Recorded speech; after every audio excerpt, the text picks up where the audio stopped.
There must be a new language called Californese. How are you? I'm just like totally here for a while. It's been like a really, there are only 18 words in Californese. It's like gnarly, for sure, totally. I'm bummed, wow. I'm together for a while. Okay, go for it now. Okay, we'll see, bye, for sure.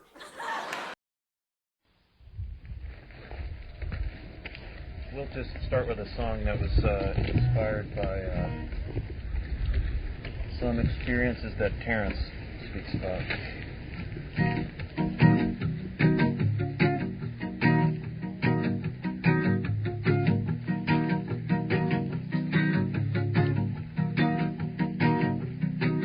We can fly to distant galaxies without any rocket ship. We can ride the racing neural pathways of the brain. We can slither with the snakes in the swamps of the primeval jungle, yeah. We can jump to the geometries of the future light sound. Because inner and outer space are exactly the same, yeah. When you start hearing voices speaking inside of your brain, yeah, then you might start to feel just a bit like you're going insane, yeah, yeah. Inner and outer space are exactly the same.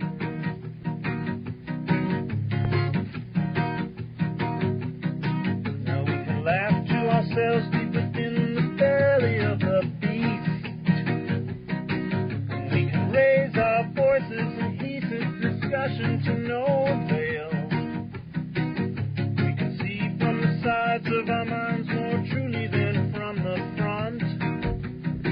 We can begin to sense an alien intelligence taking shape from the forward. I said inner and outer space are exactly the same, yeah. When you start hearing voices speaking inside of your brain, yeah, then you might start to feel just a bit like you're going insane, yeah, yeah. When inner and outer space are exactly the same.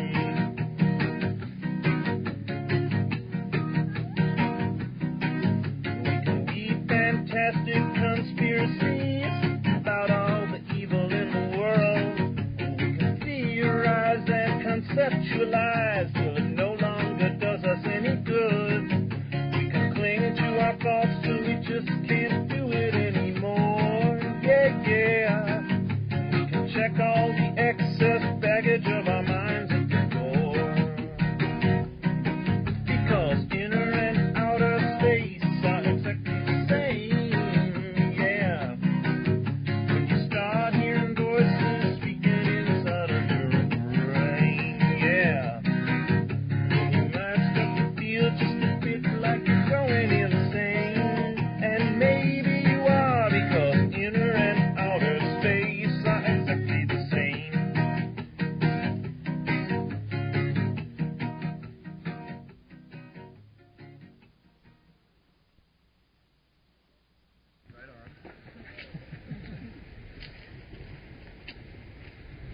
I want to welcome everybody to the Ojai Foundation. It's lovely to see so many old and new faces.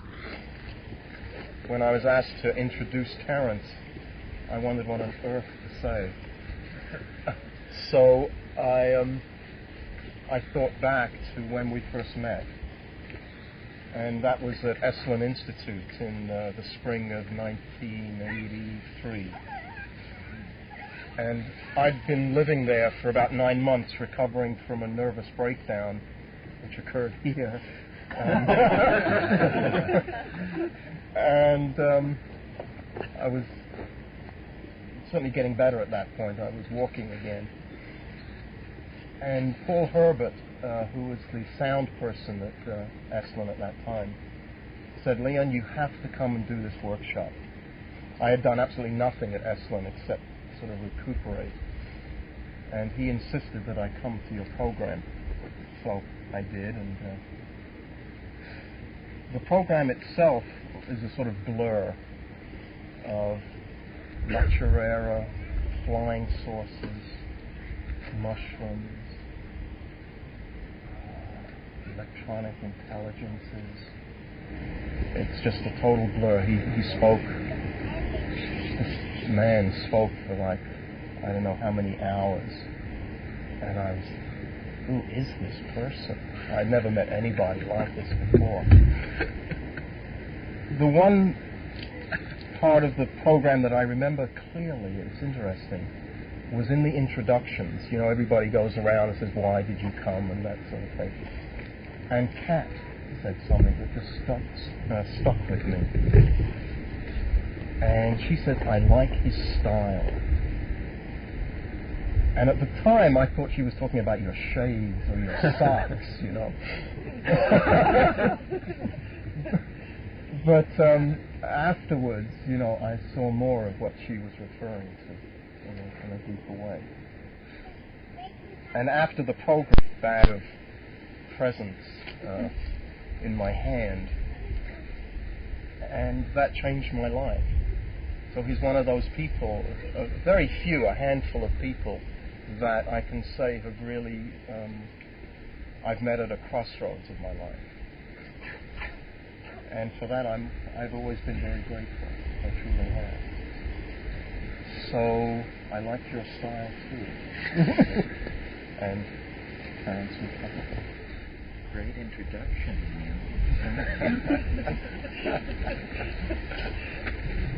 Well, and a tough act to follow. Before we get into this, what time is lunch, Lola? 1 o'clock? So we'll go till 1? Or if you want to have time, you can walk around. Go till 12:30 then? Good. Can everybody hear in the back without amplification? Yes. Good. Well, if I get tired and begin to mumble, why, bring me back up. Yeah. Well, it's a pleasure to be here. This is sort of a nostalgic return. I can't even remember. The last Ojai event was at Camp Shalom. I can't remember. It must have been 3 years since we were all together here under the teaching tree. In some ways, a lot of water over the dam. In other ways, 5 minutes ago. I've just come from 2 days of speaking in Los Angeles to large audiences which demand a sort of formal intensity that you've thankfully relieved me of this morning. I guess well, how many people are familiar with my books or have been to workshops in the past? Is there anybody who's just utterly unfamiliar? Aha. Okay. Well, so we'll work from that benchmark out. I never imagined that I would end up sitting in this position and pontificating on the nature of life and history and global human destiny. I started out simply with a love of nature. I was persecuted as a child in my physical education classes, so I spent a lot of time on my own, and I grew up in western Colorado where there is a lot of exposed sedimentary rock, and some of it has dinosaurs pressed into it. And I could always feel these dinosaurs. The largest dinosaur ever found was found a few years ago near Delta, Colorado, about 30 miles from where I grew up. And all the time I was growing up, I knew that sucker was out there. But I could never walk to it. If I could have, probably my career would have taken a different turn.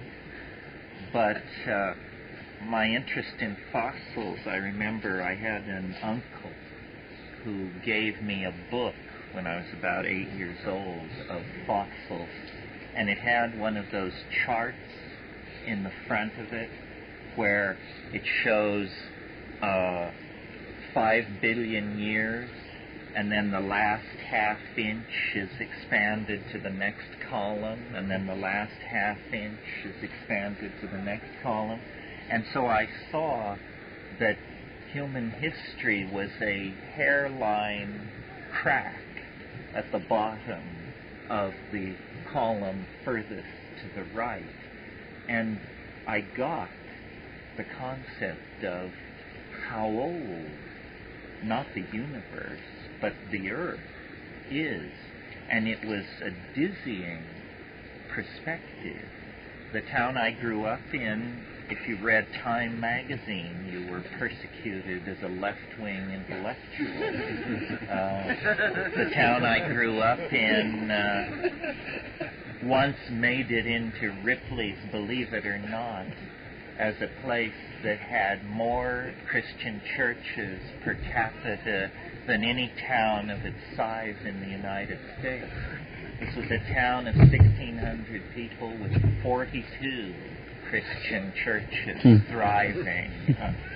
When I was a kid, I thought street corners were for churches. I didn't know you could have buildings on street corners that weren't churches. And I would go up these dry arroyos with my rock pick, looking for fossil shells and dinosaur bones and this sort of thing, brachiopods. And in the solitude, because I would often not be able to con my little friends into attending me, because they learned quickly that it was hotter out there than decent people could tolerate. And also, I have to confess, whenever I invited someone to come along, it was with the thought that they would carry back the specimens. So they were essentially pack burros for my fossil expedition. And then I had an uncle who was an old rock hound, and he introduced me to the concept of not splitting apart strata to see ancient forms of life, but slicing rocks up and polishing them to reveal the light and the color and sometimes the crystal cavities that were hidden inside them. And so very early on I got this idea that the surface of things is not where attention should rest, that you have to, as Ahab tells Starbuck in Moby Dick, you have to seek the little lower layer. And under the surface of things is another reality, a reality that reaches, in some cases, back to the birth of the planet, practically, or in other cases, in other dimensions. I had a fixation with meteorites at one time, and butterflies, and rocketry, and all of these things were about a certain thrill, a certain iridescence that could be coaxed out of physical phenomena if you would not just simply dismiss them and pass over them. And as a little kid, I had very bad eyes. I still do, but I wear contact lenses. But at that time, I wore very thick bifocal lenses. And my mother, bless her heart, who was cut from somehow different cloth than all the people around me, read Aldous Huxley's book, The Art of Seeing, which I had an occasion to look at it in the past year, and I was amazed how much of my own attitude toward life is contained in this fairly trivial book. You know, Huxley had terrible eyes, too. And he discovered the so-called Batesian method of eye exercises and eye health, which at that time, we're talking 1954 or so, was completely sky blue crackpot type stuff. I mean, this was the Eisenhower era. And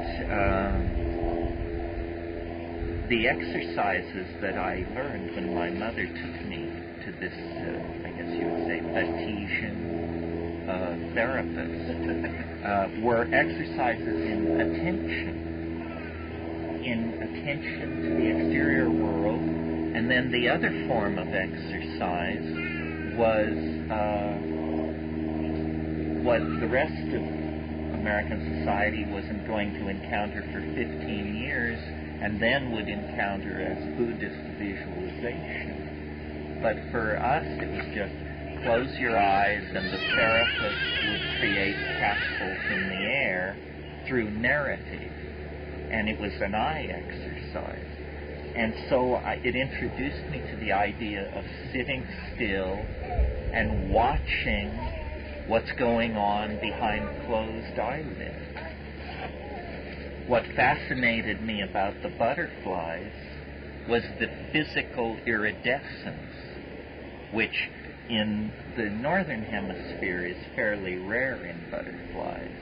You only get it in these little blue lysiniads that you see fluttering around mud puddles in dry areas. I've seen them here. But of course in the tropics, iridescence becomes a more generalized phenomenon, not only in butterflies, but in beetles as well. And I had the ability to fixate on these things. Could spend hours with a single pyrite crystal or a single beetle carcass, just turning it over and looking at it. And then at some point, again, Huxley keeps coming back into this.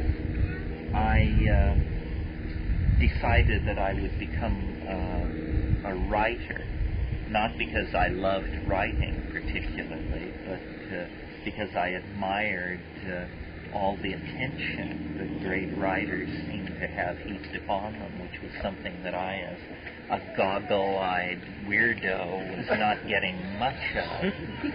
And so then the name Huxley recurred again, and I started reading through all of those novels, the social novels, you know, Antique and Chrome Yellow, After Many a Summer Dies the Swan, and all the rest of it, Aponescence.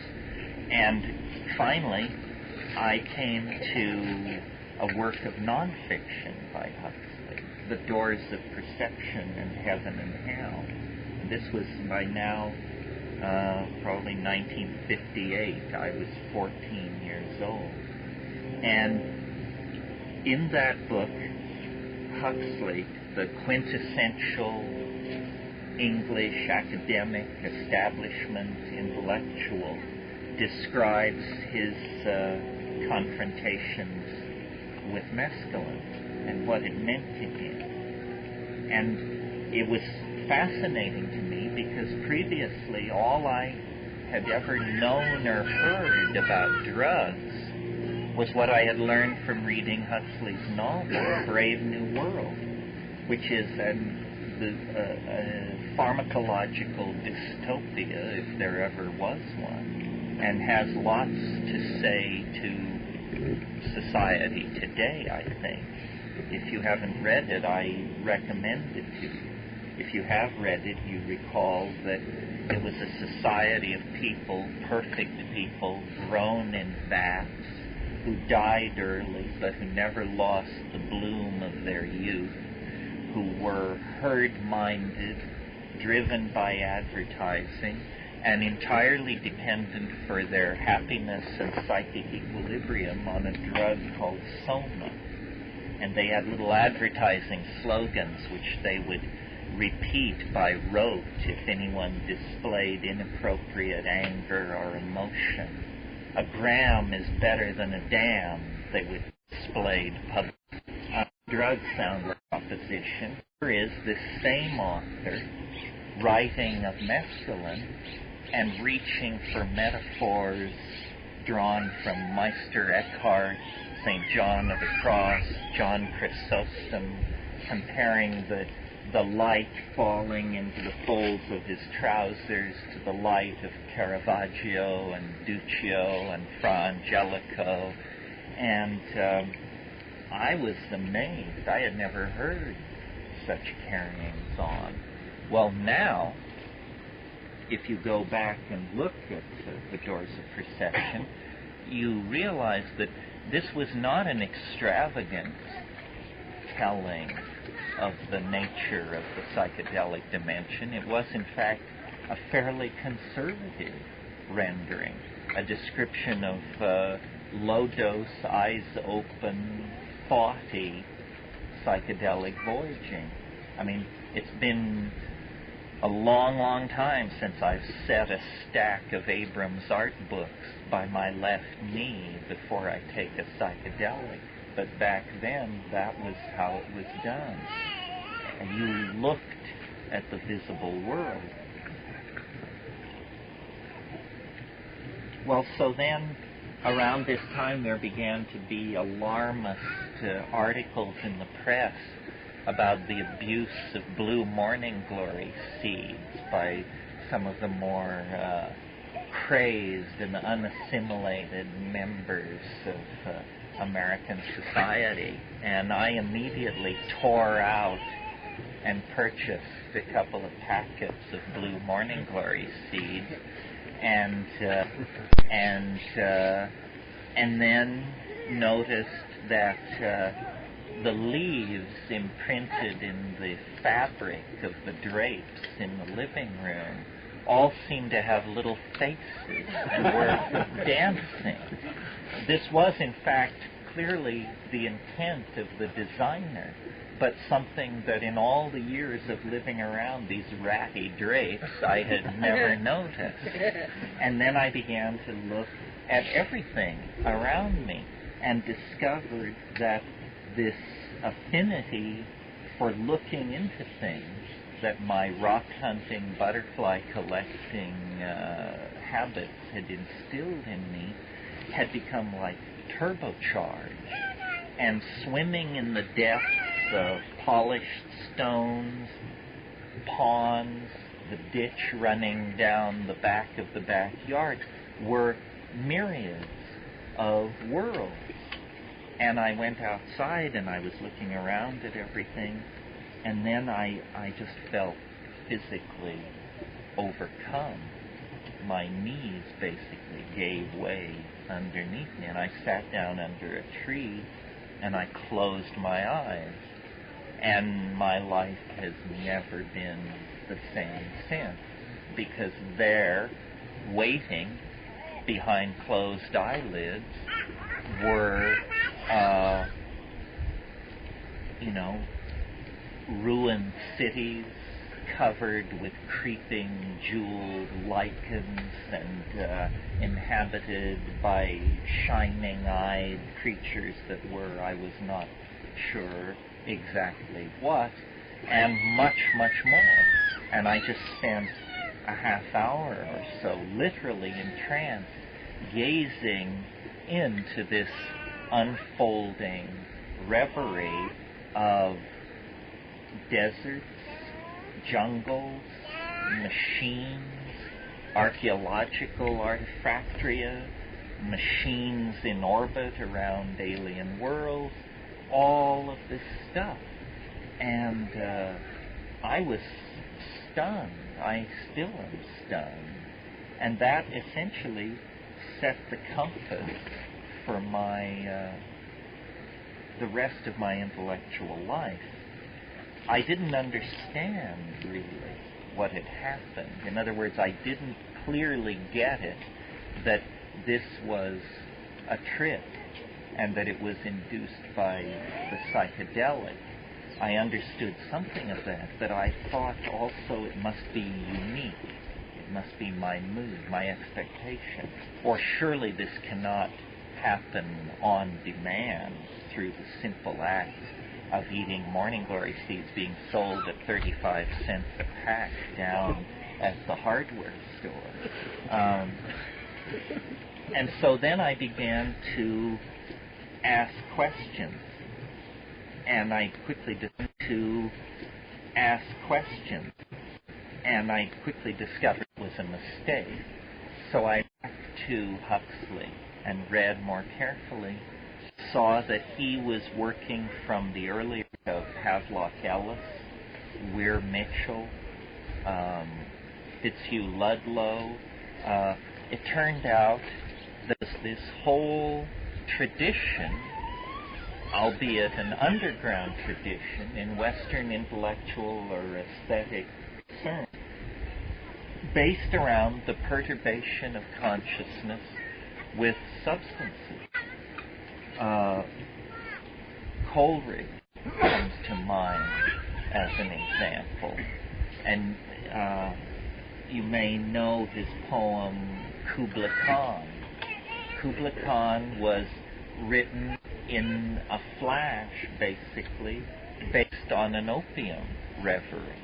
Coleridge was an aficionado laudanum, which was a tinctured form of opium that had a great vogue in the 19th century. Well, I knew nothing about opium or laudanum or the style of the 19th century English intelligentsia, but in the lines of Kubla Khan, I could feel this same siren song iridescence that had been in the pyrite crystals, in the butterfly wings, in the beetle bodies. Here, let's go out on a limb and really take a chance here. In Xanadu did Kubla Khan a statelier dome decree, where Alf the sacred river ran through caverns measureless to man, down to a sunless sea. So twice 5 miles of fertile ground, with walls and towers girdled round, and there blossomed many an incense-bearing tree. 5 miles meandering with a mazy motion, the sacred river ran. And it goes on, and then it says, it was a miracle of rare device, a sunny pleasure dome with caves of ice. And that notion, not the sunny pleasure dome itself, but the notion of a sunny pleasure dome with caves of ice, introduced me to the concept of what's called in alchemy coincidentia oppositorum, where two things which are mutually exclusive are juxtaposed in a way which creates a shock in the mind, a poetic shock that is then potentially memorable. Years later, I used this effect to title my books. So that's why you get The Invisible Landscape, True Hallucination. See, this is all hideously contrived. Well, eventually, and after many adventures too painful to recall, I ended up at Berkeley in the fall of 1965,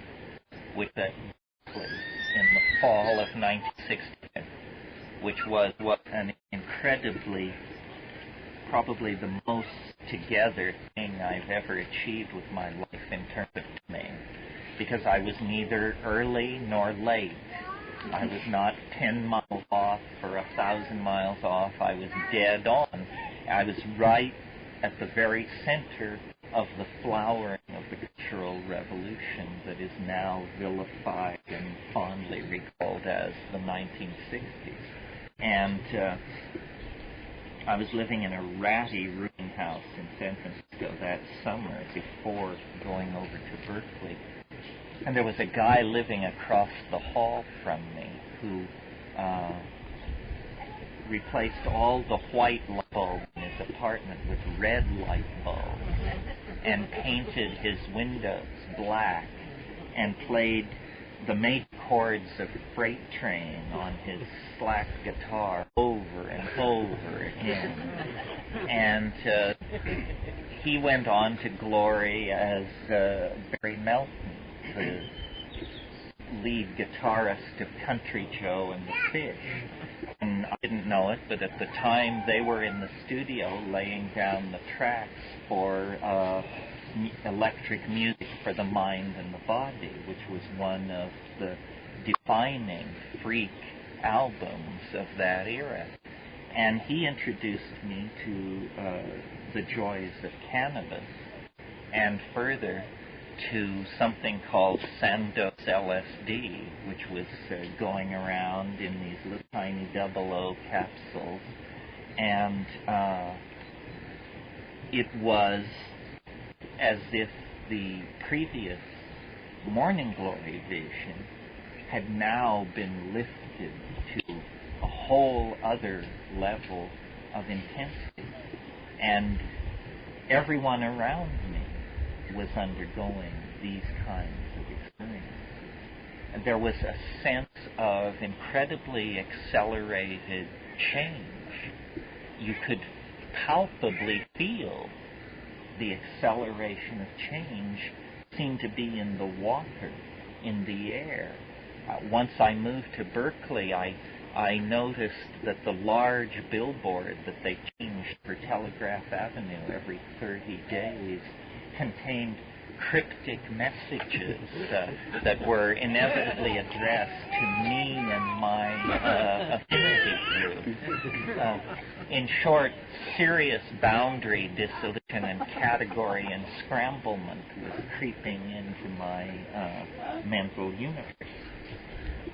And then, after about 6 months of this, I had a very strange friend who lived in Palo Alto. He still is my great inspiration. I wish I could coax him into public display, because he's the real Terence McKenna. But if you're the real Terence McKenna, you have too much good taste to ever do what I do. So, but he came to me. His style was to get there first, whatever it was, to do it, to reject it, and to be absolutely contemptuous of it by the time anybody else even arrived at the scene of the crime. So in early 1967, he came to my house in Berkeley one rainy February night, and he said, something you might be interested in. And I said, what's that? And he said, this is a material that has been boosted from an Army research project being run down at SRI, and someone managed to get a 50-gallon drum of this material out of the inventory without anybody knowing. And I said, what is it? And he said, it's called DMT. And I said, it's a psychedelic drug, right? And he said, right. And I said, how long does it last? And he said, 3 minutes. And I said, no problem, bring it on. Because after all, I had been assaulted by Life magazine on the subject of LSD, and I had gotten that under my belt, and I was by now relatively sophisticated about cannabis. I figured there were probably no more frontiers to cross. And so we sat down then and there and did it. And about 15 seconds after toking up on this stuff, I found myself plunged into an elf nest somewhere on the other side of the universe. In other words, there were, and thank God no one fills in for me because they know it so well. Jewel self-dribbling basketballs. Did I get it right? Jewel self-dribbling basketballs that came bounding toward me from all corners of this domed underground space. Well, I had been used to hallucinations, acceleration of thought, funny ideas, strange insights, hysterical waves of giggling, so forth and so on. I had never seen anything like what I was now face to face with. And also, whatever this substance was, it didn't affect me. It didn't affect my perception of who I was. In other words, it seemed to me that the drug wasn't working. It was simply that the world had disappeared and been replaced by something else.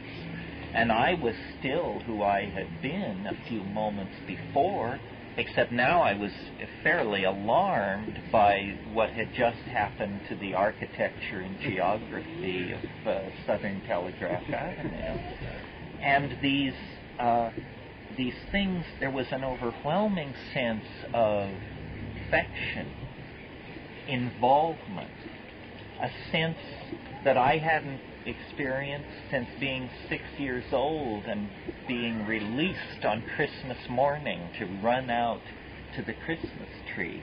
And there was a sense of childlike innocence under conditions of extraordinary alienness and unfoldment, and just I was boggled, the mind boggled. I at last understood the real meaning of this new cliche at that time. And these things were making objects with their voices.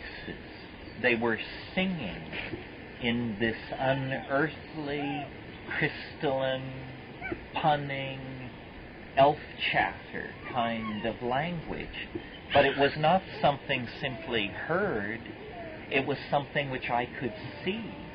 I could see syntax unfolding like ribbons being spewed out of machines, shooting across my visual field, rolling into balls, condensing as objects with rotating crystalline facets and machined interiors of gold and ivory and chrysolite.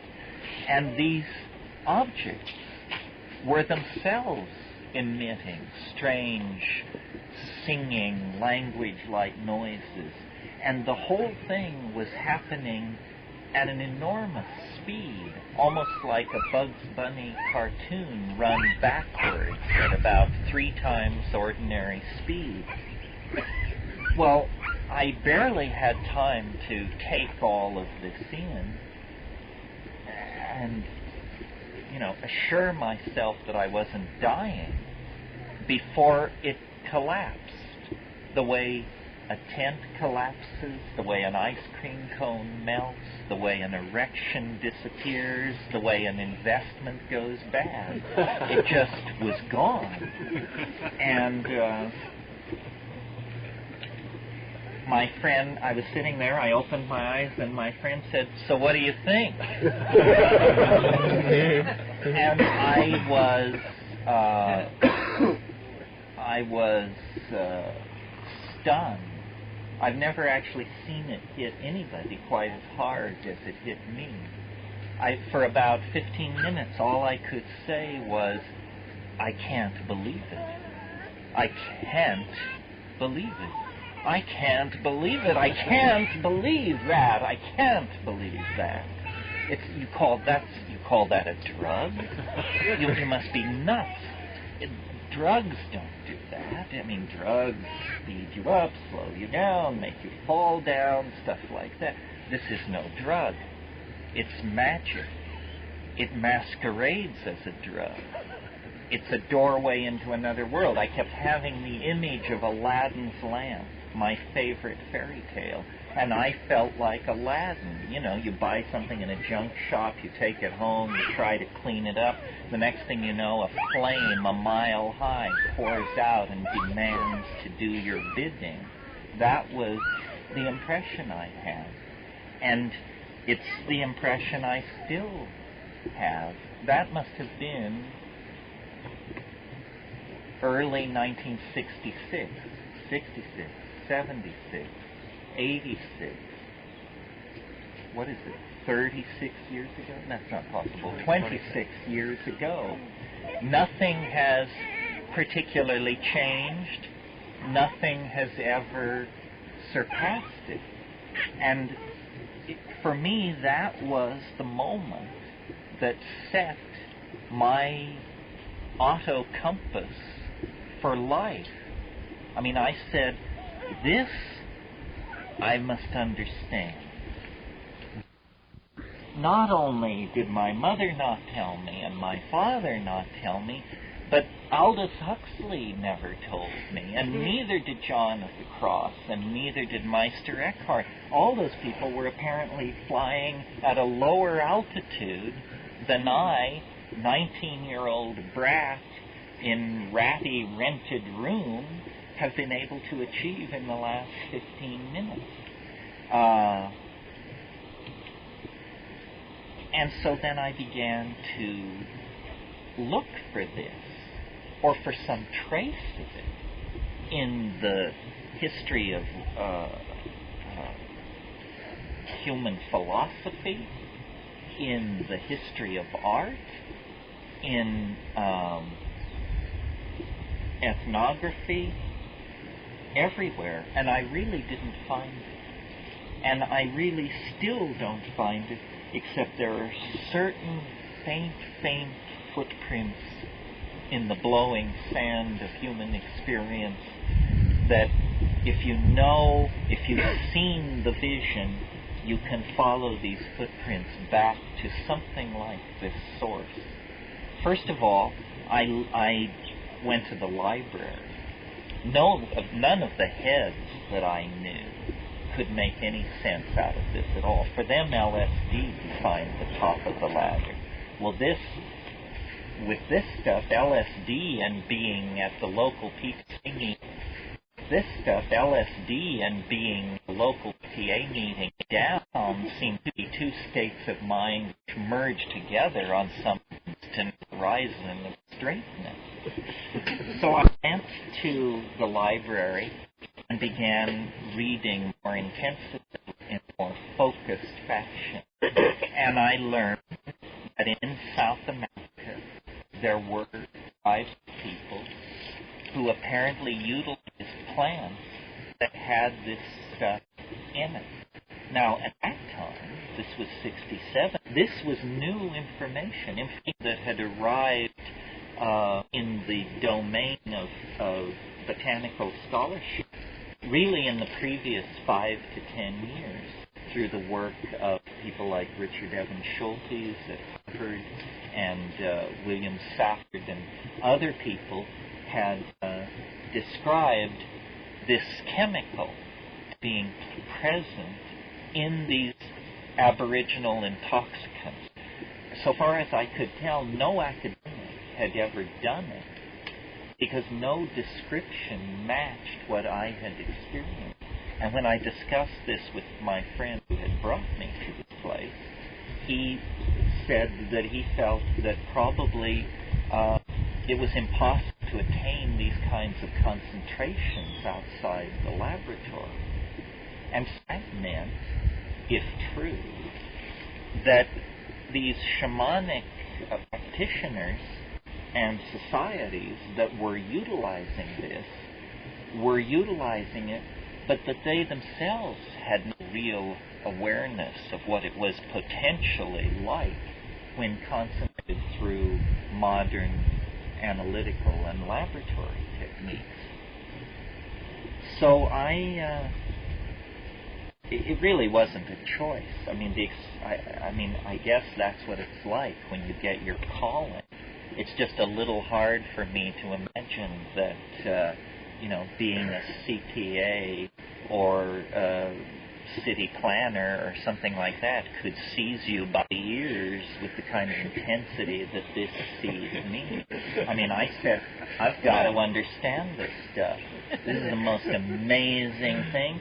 And the second most amazing thing was that nobody seemed to know about it.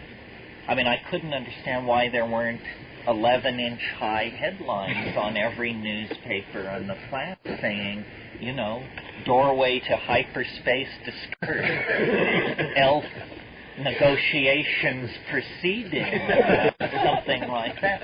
No, apparently it was a private mystery, or known but to a very few. And I immediately, after coming down, was seized by an absolutely messianic desire to expose other people to this and see what they said, because it just seemed so important to share it. So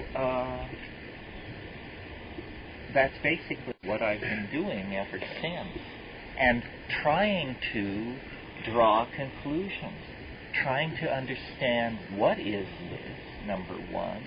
How is it that it can coexist with the world of George Bush and not be discussed or not be part of the mix of social concerns? I mean, after all, we're a society where people jump out of airplanes on weekends because their lives are so boring and empty. Well, then, if you think jumping out of an airplane is a thrill to write home about, you should try this stuff. No one would jump out of an airplane if they had DMT on their menu. But no, apparently it isn't about that. Well, then I came to feel that it is, and I still sometimes offhandedly refer to it like this, that it is secret. It is not a secret. It is the secret. There is a secret, and this is it. It is the secret that the world is not only not the way you think it is, it's that the way the world is a way that you can't think it is, because you simply do not have the imaginative capacity to conceive of such overwhelming peculiarity. And how this secret is able to coexist with the rest of mundane reality, maintain its integrity, and not become the object of pogrom, religion, hysteria, and repression is part of the mystery of what the secret is. You see, a secret is not something untold. It's something which can't be told.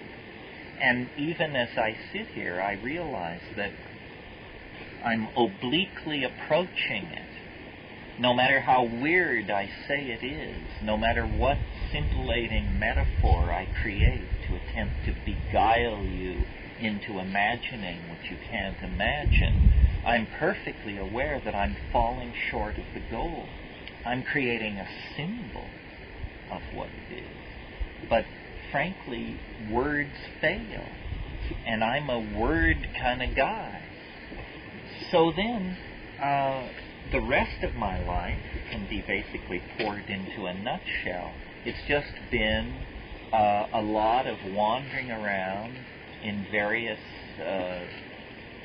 fringy places, talking to a lot of fringy people, and trying to figure out what is the real importance of this for me personally, because that's where I'm living, obviously, and for everybody else, because I assume that there is absolutely nothing extraordinary about me I didn't have these experiences because I'm in the lineage of Ramana Maharshi or some malarkey like that.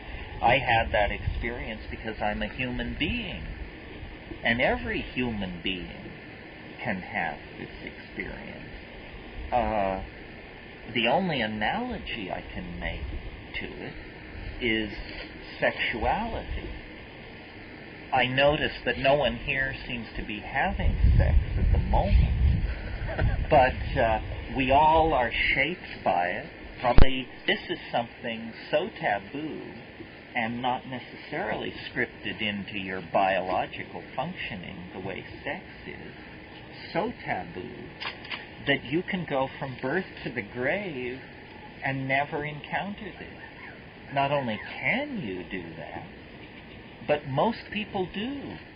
And throughout history, most people have. They never had an inkling. You know, they may have set armies marching, they may have launched empires, they may have built fantastic inventions, painted amazing paintings, created phenomenal works of literature, but they were wet behind the ears when it comes to the full spectrum of reality, because without this in the picture, half the world is missing.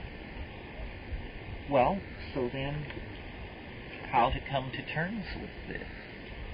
What is it? The answer is, who knows? We're not doing a very good job of coming to terms with this. Governments inveigh against drugs of all sorts, but largely because these things are sources of difficult-to-tax revenue. It's not the metaphysical concern for the health of your teleological structures that drives the government to repress these things. It's simply the wish not to be chiseled on, essentially. So, there it is, sideways to the rest of life. Huxley once said of the psychedelic experience generally, that it was what he called a gratuitous grace. He said it is neither necessary nor sufficient for salvation. In other words, salvation can be attained without these things, whatever salvation is. Discovering, using, and exploring these things does not guarantee you a place in heaven either, whatever a place in heaven means. However, this is a part of this world, a part of this world that you would think the restless intellect of this world, that you would restless intellect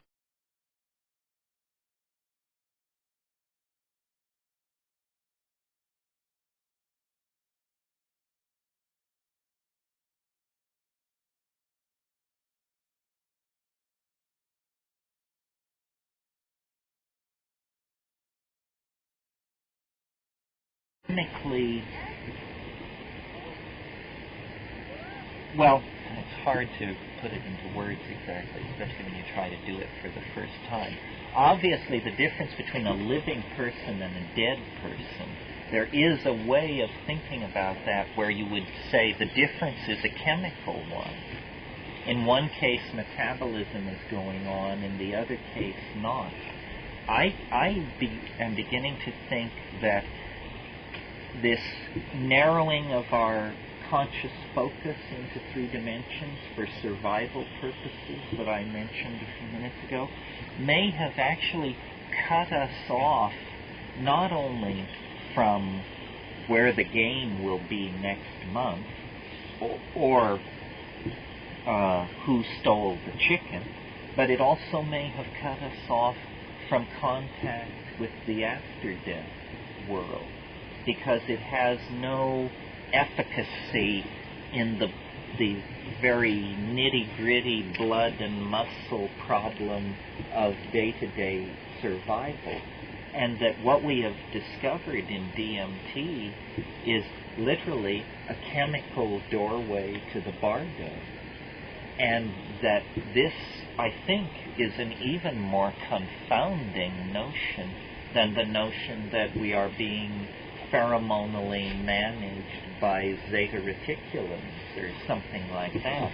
I mean, after all, if that were the case, it would probably just be one of many programs of social manipulation that are administered by some hideous bureaucracy somewhere beyond Agol, and there's careerism and blunders and budget overruns, and in other words, it sort of comes back down into that's what the problem I have with all extraterrestrial scenarios is the extraterrestrials seem so much like ourselves. I think probably it's that we have found the pharmacological key to the bardo, and that this is going to overturn civilization so completely that we might as well just call an end to it and recess the meeting. That, and if you ask shamans about this, you say, what is this all about? They will tell you, well, we do all our work through ancestor magic. Well, ancestor is a very sanitized term, because not too many people, when they hear the word ancestor, realize that we're talking dead people here. So when a shaman tells you he works with the ancestors, he's saying he works with dead people. Well, if that's the case, then we are close to being able to secure, in a rational sense, the answer to one of the questions that has driven us most buggy throughout history, which is there continuity of something after the body dissolves? And I am the last person to ever carry this message into society. I was raised Catholic. I rejected it. At age 14, Jean-Paul Sartre, Jean Genet, Friedrich Nietzsche, these were my gods. And I felt, that moral responsibility, existential honesty demands that we put aside the cheerful fairy tales of more naive levels of culture, and that anybody who wants to talk to you about the dear departed and all that is, in the grip of menopausal mysticism or something, or just hasn't carried out a rational analysis of what gives. Now, I think, these religions have all made hay out of, and hash, I might add, out of their imagined franchise of the after-death world, because they use it to beat you on the head with some moral laundry list of do's and don'ts that's very dear to them. And it can be anything as nuts as that you shouldn't eat pork to who knows what, On all sides of the world, and has only been thrown into question by the scientific high-tech democracies in the last 500 years or so, and for them only among a secular educated elite, the premise that is that there is something that persists beyond life. And I think that part of the profligate irresponsibility of modern life arises from the fact that we don't think we have dues to pay. We think there's an easy way out, and that you can be a jerk and then just become food for worms, and nobody will ever get on your case about it. And so moral relativism has come into play.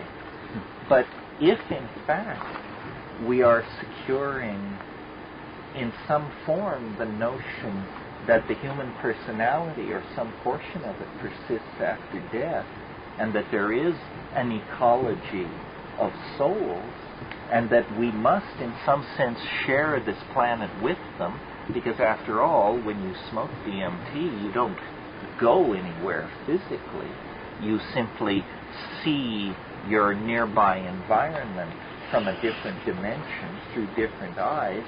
Then it means that we represent a tiny minority of the human beings who care about this planet. We, the living, are just a tiny slice of who cares and who is active in the situation. And somehow we are being, through chance, which I don't believe in, or through design, which seems everywhere around us, we are being brought up short and told that in order for the Earth to survive, we must join everyone else in this other place. And that it is not to be conceived of as dissolution, it is to be conceived of as disembodiment. This is the only thing I can figure out that is going on. There is some kind of project underway to transfer the lumpen living into the realm of the Grateful Dead. And the anxiety that we feel about death is an anxiety born essentially of ignorance.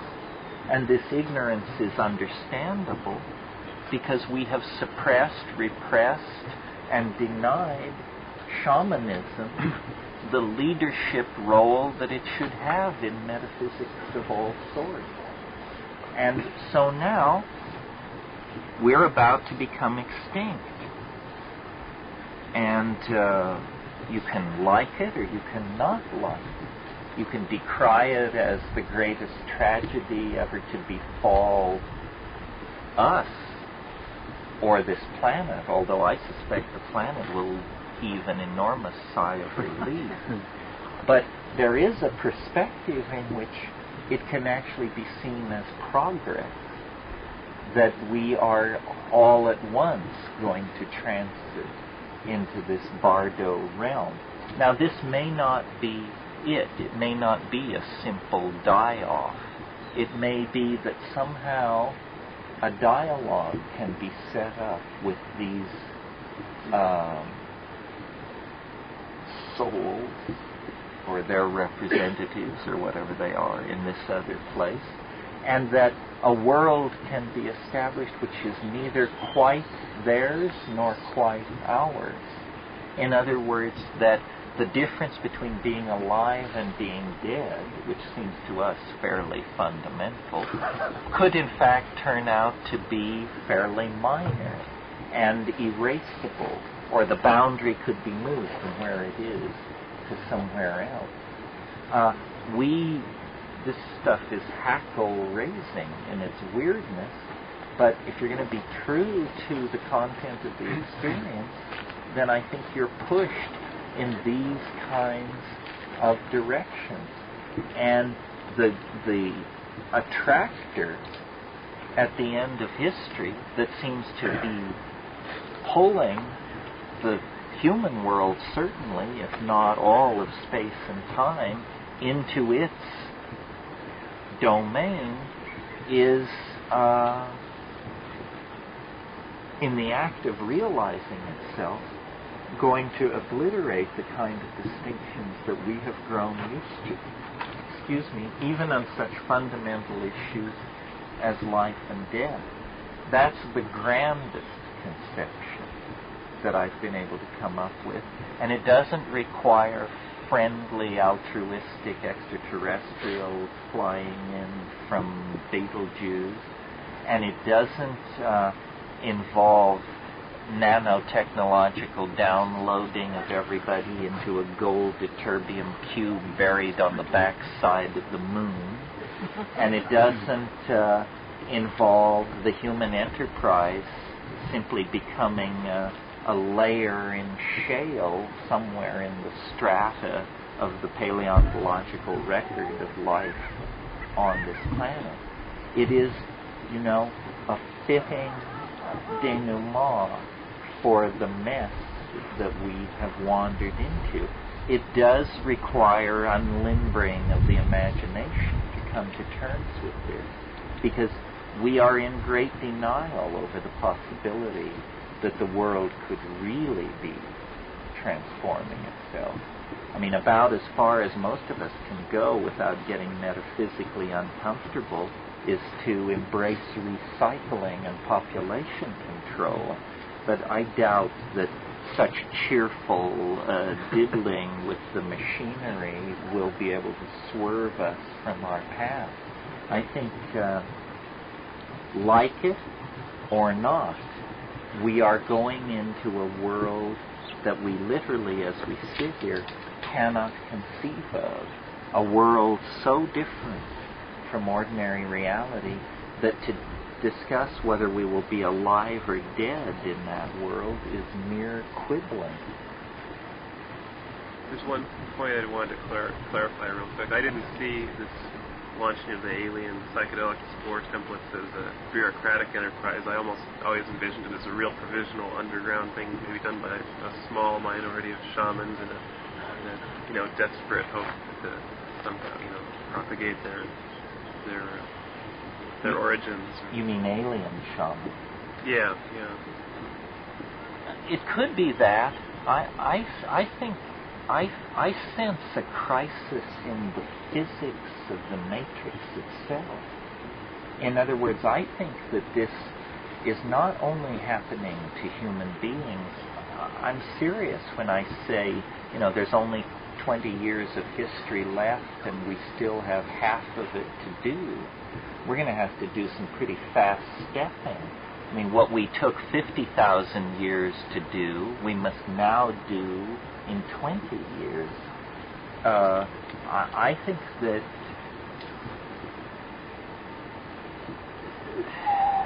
that space and time and the physical body and the planet and that everything is essentially some kind of an illusion. It's not real. What is real, what is truly bedrock of, and I guess this comes close to being of the Buddhist position, this is all provisional. This is not what the universe is. The universe is something else. The Buddhists have a doctrine that if a single person will attain enlightenment, then the illusion will collapse instantly. All beings will be sucked into the post-enlightenment state. And the illusion of space and time, of becoming an entity, will all be obviated at the snap of a finger. Well, we tend to disbelieve this because no matter how metaphysical we are, and we may even call ourselves Buddhists, we really believe that Andromeda is 250,000 light years away.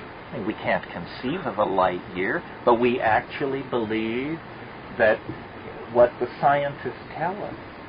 And yet, my God, when you start carrying out a critique of modern science, you cannot believe what fluff this stuff is built on.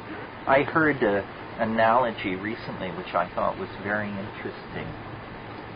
Our entire picture of the so-called distant universe is built up by the science of radiotelescopy, the use of radio telescopes to study deep space. This science has been in existence since about 1950. If you were to take all the radio signals that have been analyzed by radio astronomy since 1950 and characterize them as energy, it would be the amount of energy that is released by a cigarette ash falling a distance of 2 feet.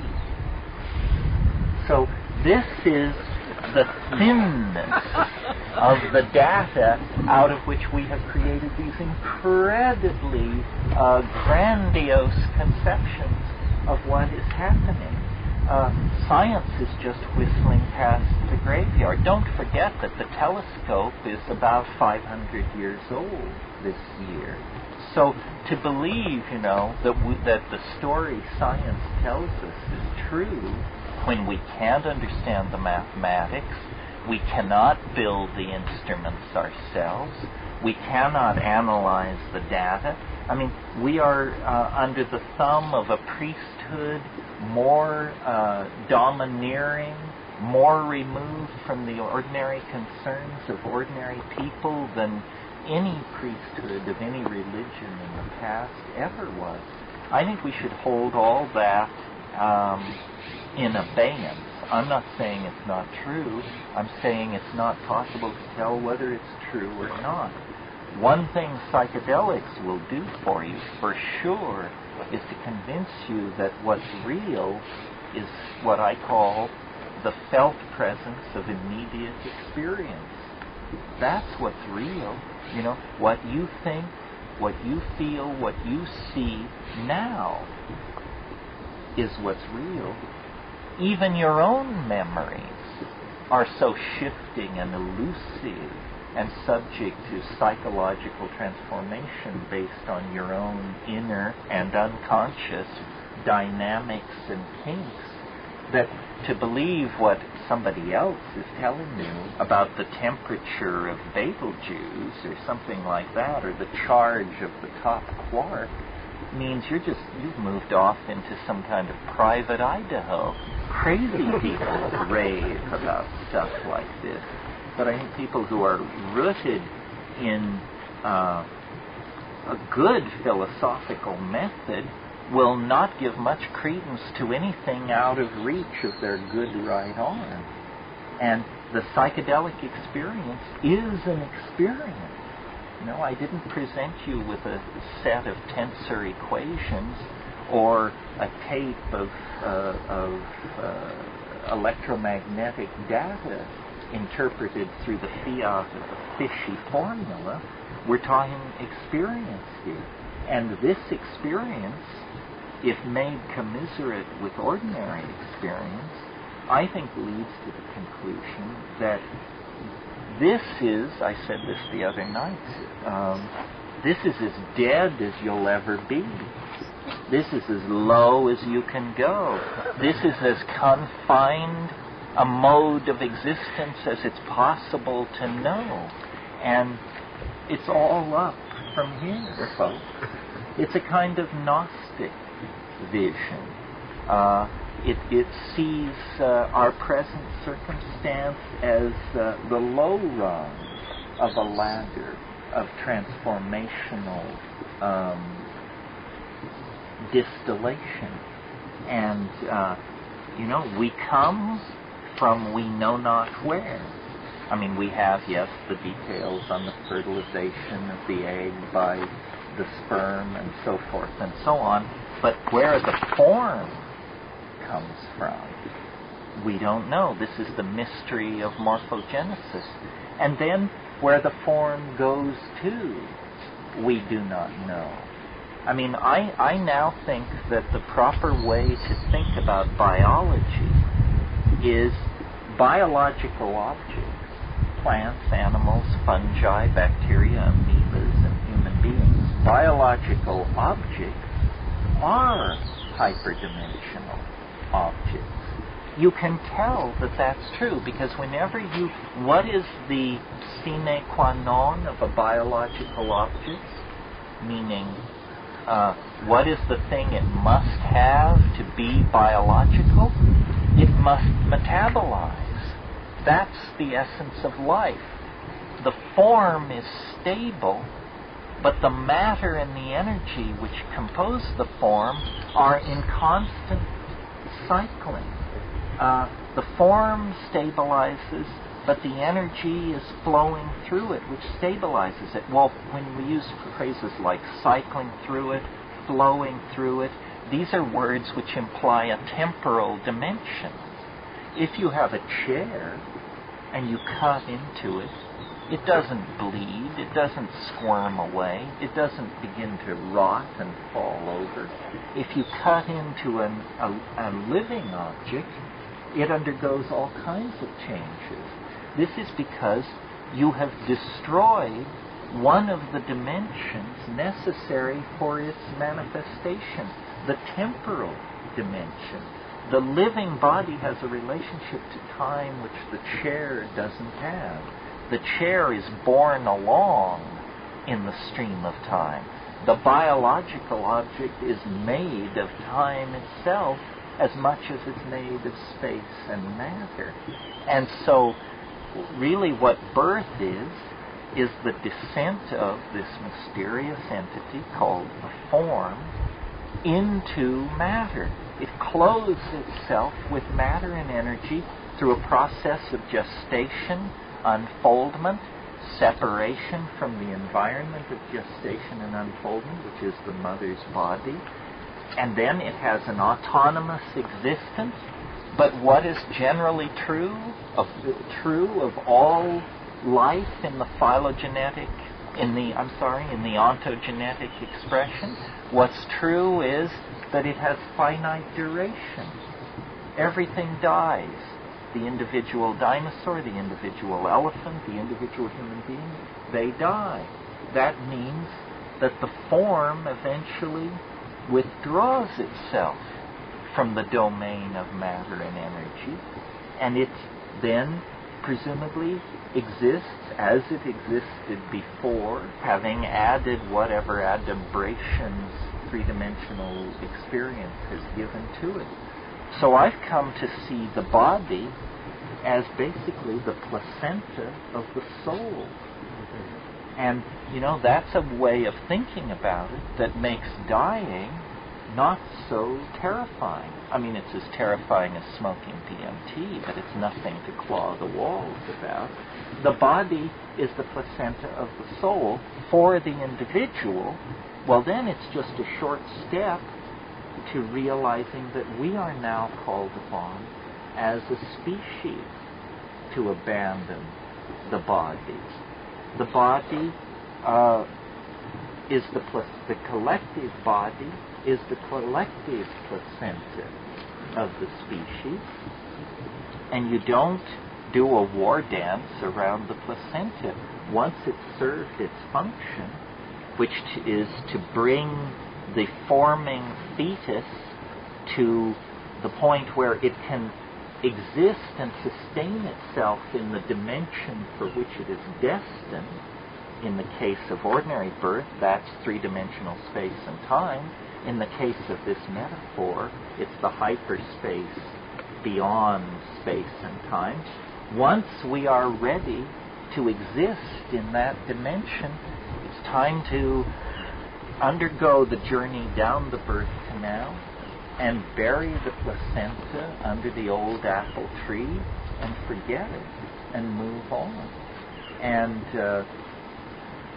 I grant you the analogy isn't perfect. I mean, where is the midwife? Where is the waiting bassinet? But perhaps the answer to that is the midwife is waiting in these intimations of the friendly alien presence. It may be an aspect of humanness that awaits us just over the great divide. And so we are going to have to, I think that probably now at every talk I give, I make the analogy to birth. That this is what we in the 20th century are experiencing. The 20th century is analogous to the birth canal of human history.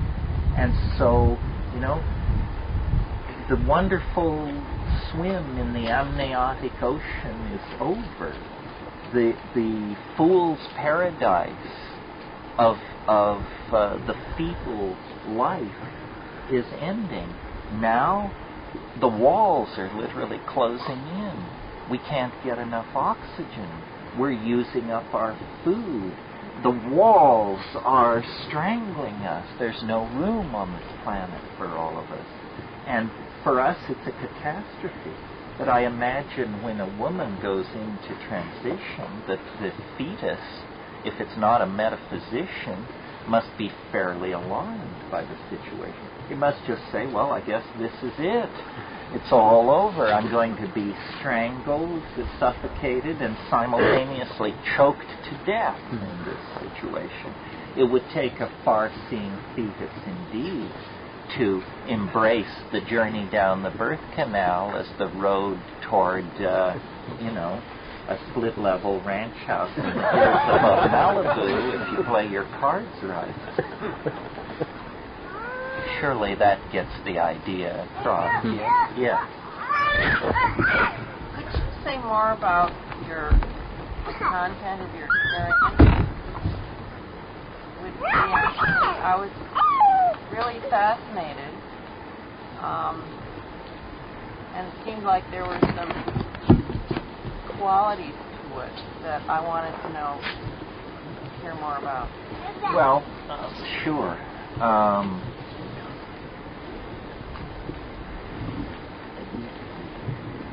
DMT, if you take it orally, is destroyed by enzymes in your gut, so it has to be smoked unless you have a chemical strategy for inactivating those enzymes. So, assuming you smoke it, it comes on in about 30 seconds, and if you're a leather-lunged Hashashin, you can maybe get it in one swell foop. But it takes most people about 3 hits. And the first thing you notice is that it's as though all the air has been drawn out of the room you're in. Suddenly the colors come forward and the edges sharpen. This is really happening. It has an extraordinary effect at low doses on visual acuity. So does psilocybin. And then you close your eyes. You feel very peculiar. A kind of anesthesia sweeps through your body, a kind of numbing and yet a sense of a building bubble of energy. You close your eyes, and after a few seconds you see forming in front of you what I call the chrysanthemum. It's a floral mandala, usually in yellow and orange, most people say. And it's slowly turning, it's like a wall, but it's a hallucination. But it's right here, right in front of you. And you watch it for about 15 seconds. If it stabilizes, you need one more hit. But what usually happens is that after about 15 seconds of contemplating this thing, it's as though suddenly whatever was holding you back, the cable is cut, and you are just propelled through this membrane. And you hear a sound like a bread wrapper being crumpled, a cellophane bread wrapper being crumpled and thrown away, or the crackling of flames. This is, according to a friend of mine, your radio intellecti exiting the anterior fontanelle at the top of your head. But he could be wrong. But whatever it is, and then you hear a tone, which is, it could be reproduced on a synthesizer. It's that,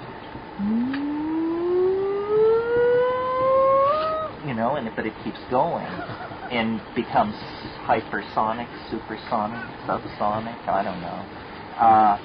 And there is a sense of, literally a membrane is ruptured, and now you're there.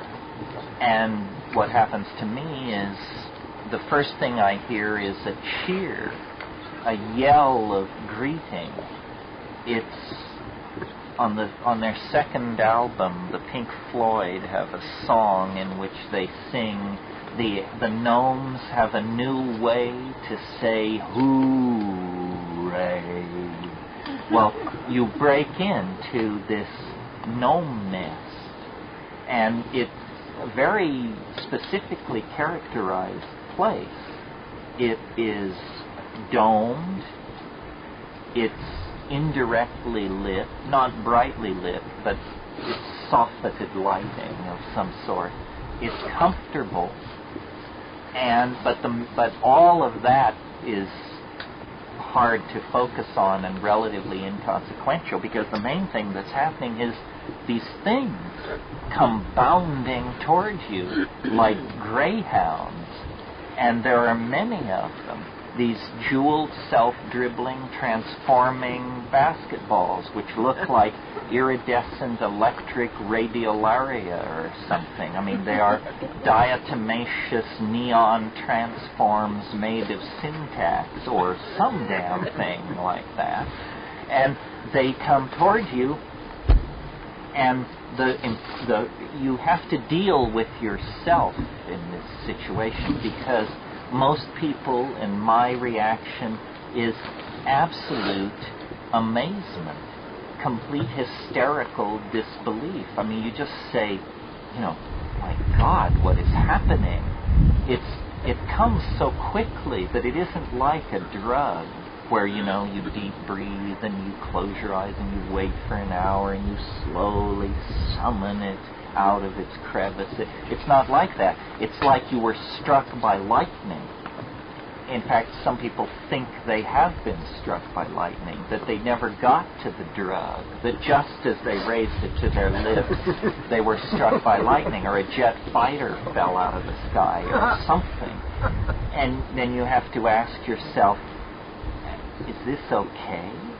Because it's so radical and it happens so quickly, and your eyes are wide open and you don't see anything recognizable. Three-dimensional space, the room you were in, everything, it's gone.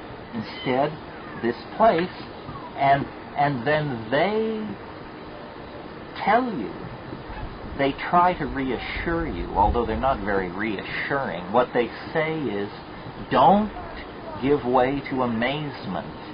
Don't abandon yourself to wonder. Basically, don't be a jerk and a rube, Pay attention. Pay attention to what is happening.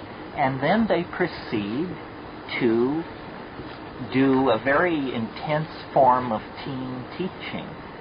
They come bounding up, they present themselves. They also do this weird thing where they jump into your chest and then they jump back out. So you're having this sucking in and out of your body thing. They jump in and out of your chest, and they are singing and squeaking and squealing in some kind of elf glossolalia, which you can see. This is very important. They speak a language which you look at, you don't hear, and they make objects which are like super puns of some sort, in that the object is not one thing.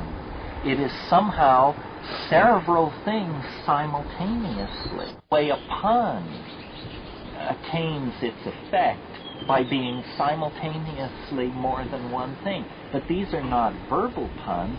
These are objectified puns in three-dimensional space, and they're funny. And the whole thing is pervaded by the word zany is what I use. It's a form of humor.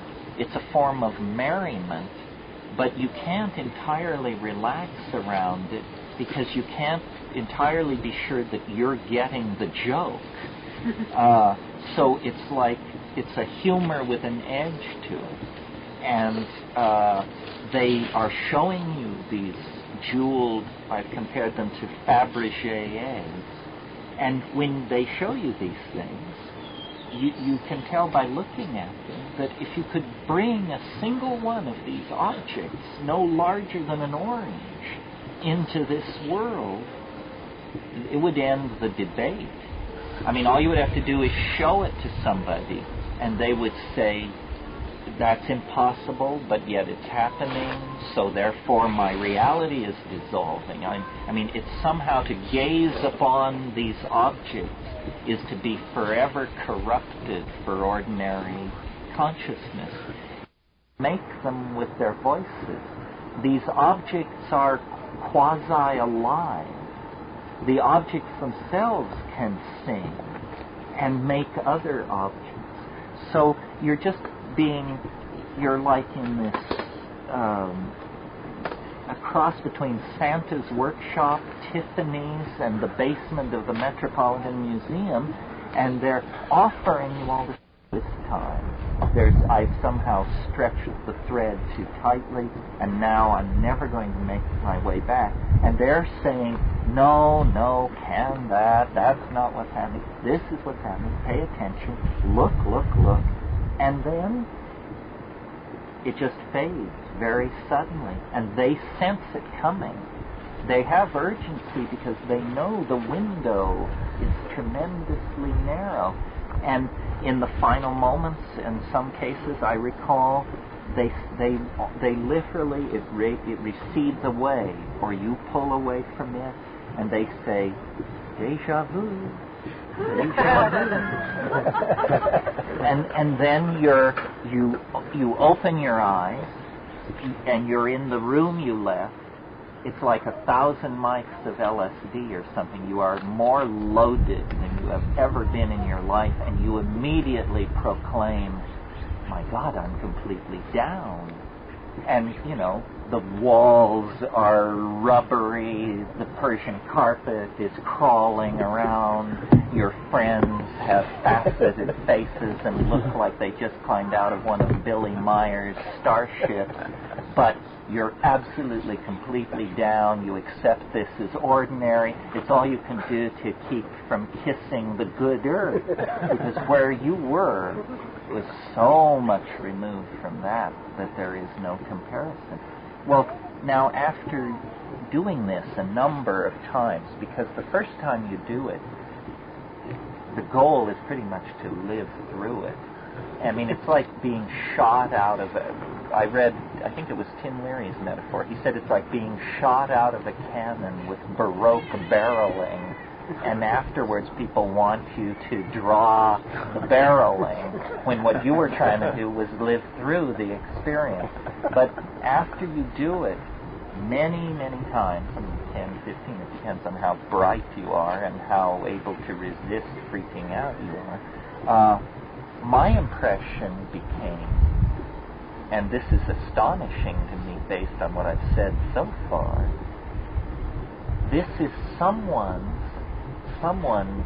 very strange. It's someone's idea of a reassuring environment for a human being.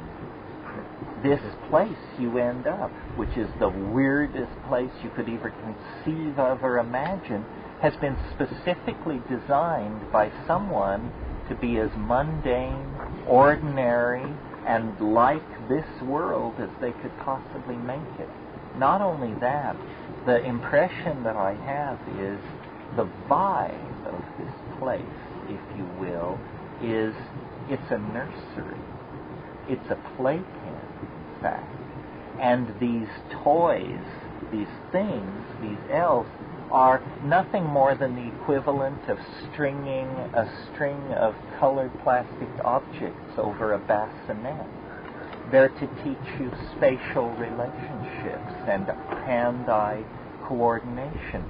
You are briefly in a nursery for receiving human beings who have just crossed over from hyperspace. Well, imagine if all you knew about this world was a nursery in a maternity ward or a home somewhere, and you were trying to deduce the nature of the universe from a 30-second visit to a human nursery. That's the kind of position we're in. And I think that is what gave me the notion that this has to do with the after-death state. Apparently, the soul is literally being born into this other dimension, and the soul is not, it's exactly like this world. When you're born into this world, you're just a little worm of a thing, You have to be held by your mother. You have to be swaddled. You have to be kept away from bright lights, breezes, men with cigars, and so forth.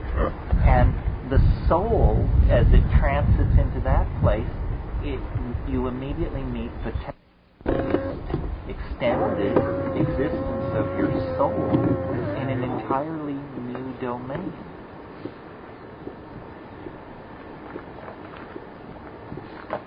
Yeah.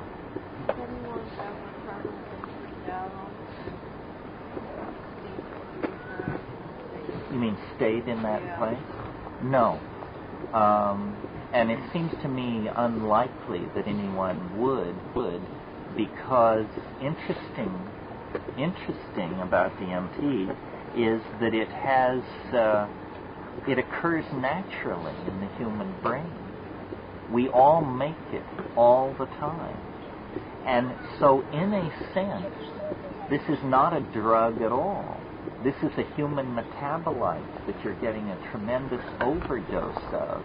But the fact that it occurs naturally in the human brain means that you have chemical pathways, biosynthetic pathways, that can deal with it. That's why it lasts so short a time. One way of talking about the toxicity of a drug is to ask the question, how long before you feel perfectly normal after taking this drug?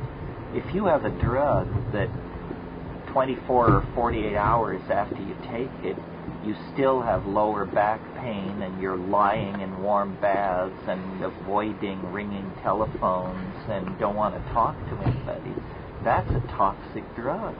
I don't care whether it's coke, methadone, or LSD. You shouldn't. That's not good. DMT, 10 minutes, within 10 to 15 minutes after taking it, you not only are down, you can't tell you did it.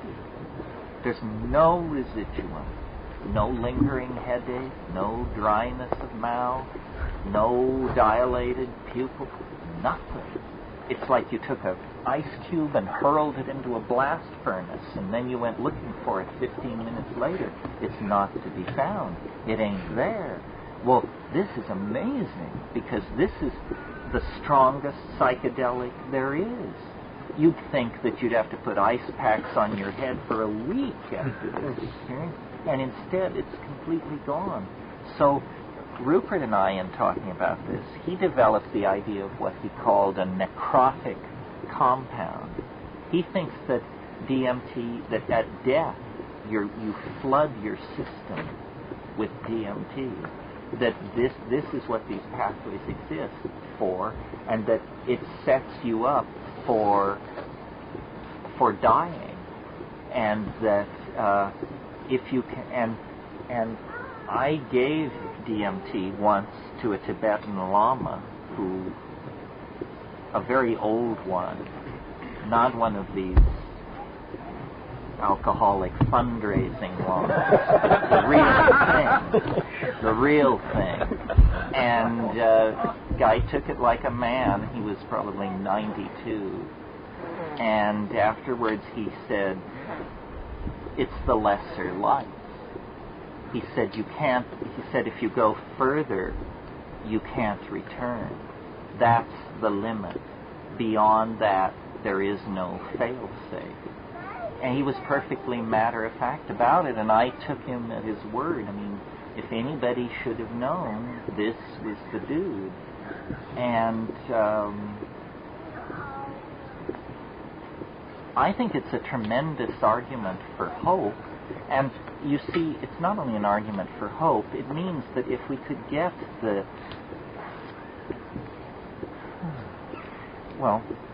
infantile, shit-brained, drug-phobic yahoos sent back to wherever it is that they are going to be sent to practice their family values, then we could actually do significant research and find out what's going on here. It's an object of legitimate research. We don't have to genuflect in front of this like it's a religious mystery and will always be unknowable. In principle, what we need to do is you explore this dimension the way you explore any unknown dimension. You send people of great courage and descriptive skill in with their notebooks, their telescopes, their tape recorders, or whatever is the equivalent for this job, and then you find out what it is. And I think that the destiny of the species may be spun into this. It may not be. It may be that this transition into hyperspace is not as inevitable as I previously assured you. It may be that we have to do something on this side. We have to meet them halfway through the mountain. They're boring toward us. We have to alert ourselves to the fact that a tunnel is possible and then get cracking, with dynamite, which is an amalgam for DMT. Yeah? Terence, can you go into briefly say something about the distinction now between what you have spoke about the last 10 minutes with distinction between the Fabergé eggs and basketballs and self-transforming machine elves, and that one may occur by going into the Amazon canopy and experiencing some type of preparation prepared by the natives. Is that organically mixed, earthly-based hides similar to the synthesized DMT? Now, I have taken DMT many, many years ago, but it would seem that the natives may describe it, at least, in a much different fashion than yourself. What is the distinction? And then also, if you can hit on after that, the distinction between that and psilocybin. Well, the difference is not as great as maybe your question implies. First of all, the thing that is so interesting about DMT is if the only requirement is that you be able to hold the toke, and if you cough and lose it, then it's murky and mucked up. In the case of ayahuasca, which is what you're asking about, well, I'll explain to the group. Remember how I said that DMT is destroyed in your gut, so you have to smoke it. But then I added the caveat that unless you somehow inactivate this enzyme system in your gut, which will destroy it, the DMT. Well, it turns out there's a way to do that. The enzyme system is called monoamine oxidase, and there are compounds called monoamine oxidase inhibitors. If you take a monoamine oxidase or MAO inhibitor, then, and follow it with oral DMT, then the DMT will not be destroyed in your gut. It will actually be absorbed into the lining of the small intestine, a large intestine, and then passed into the bloodstream, and you will have psychedelic intoxication. Well, in the Amazon, this has been understood by the shamans for a long, long time. And so they take two plants. One, Banisteriopsis caapi, a large woody vine, a twining liana, and it actually contains a powerful short-acting monoamine oxidase inhibitor. And they take this vine and they pulverize it, and they combine it in a large pot of water with the leaves of another plant which contains DMT. It may be one of several plants. It's usually Psychotria viridis. Then they boil these two things together, and then for hours, and then they pour the water off and save it in a jug, and put fresh water on this mess of two different plants, and boil it again for hours. And then they pour the two water fractions together, and they get rid of all the solid matter. They throw it away. It's now been cooked for 6 to 8 hours. And they take this watery fraction, several gallons, and they drive it down over a hot fire until they get something, a dark brown, thick liquid that is truly horrifying to ingest, because the taste is so ghastly, because all the salts and sugars and God knows what else have been concentrated into this stuff. But this is now a beverage, a liquid. I love it that in the literature they call it a psychoactive beverage. And when you drink it, the compound from the woody vine, harmine, inhibits the MAO, and the DMT passes through and enters the bloodstream. And instead of a 10-minute experience that reaches the apex of intensity in 2 minutes, you get an experience which is drawn out, stretched out over about 4 to 6 hours. Now, usually, this is not, it's a psychedelic experience. It's similar to mushrooms in some ways. But if you really make it stiff, if you really put the pedal to the metal on the amount of Psychotria viridis or DMT-containing leaf that you put into this stuff, then after about 2 hours, you can slowly, by sitting in darkness, by practicing breath control, you can slowly manipulate it into a place where you then say, you know, by gosh and begolly, we've made it to the elf nest. Here it is. So I think that great shamans, courageous shamans, have always been able to make their way into the presence of this thing. But I put the great qualifier in front of the word shamans because in my actual field experience in the Amazon, what I discovered was once it got you loaded enough to be comparable to, say, 4 grams of mushrooms, most of these guys would look at you in horror if you suggested that it was only twice as strong as it should be. The shamans all over the world have an ambivalent attitude toward these dimensions they go into. Very few just hurl themselves delightedly into complete boundary dissolution. I had a guy tell me once, he said, you think just because we run around wearing penis sheaths that this stuff is easy for us to do? Well, I've got news for you. It's as hard for us as it is for anybody. It's hard for human beings to surrender to something so strange.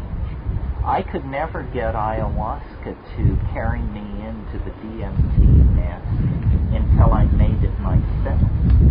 And then, with nobody, you know, holding my elbow and telling me how much Psychotria viridis I should put in, I was able to jack it up until finally it was truly horrifyingly strong.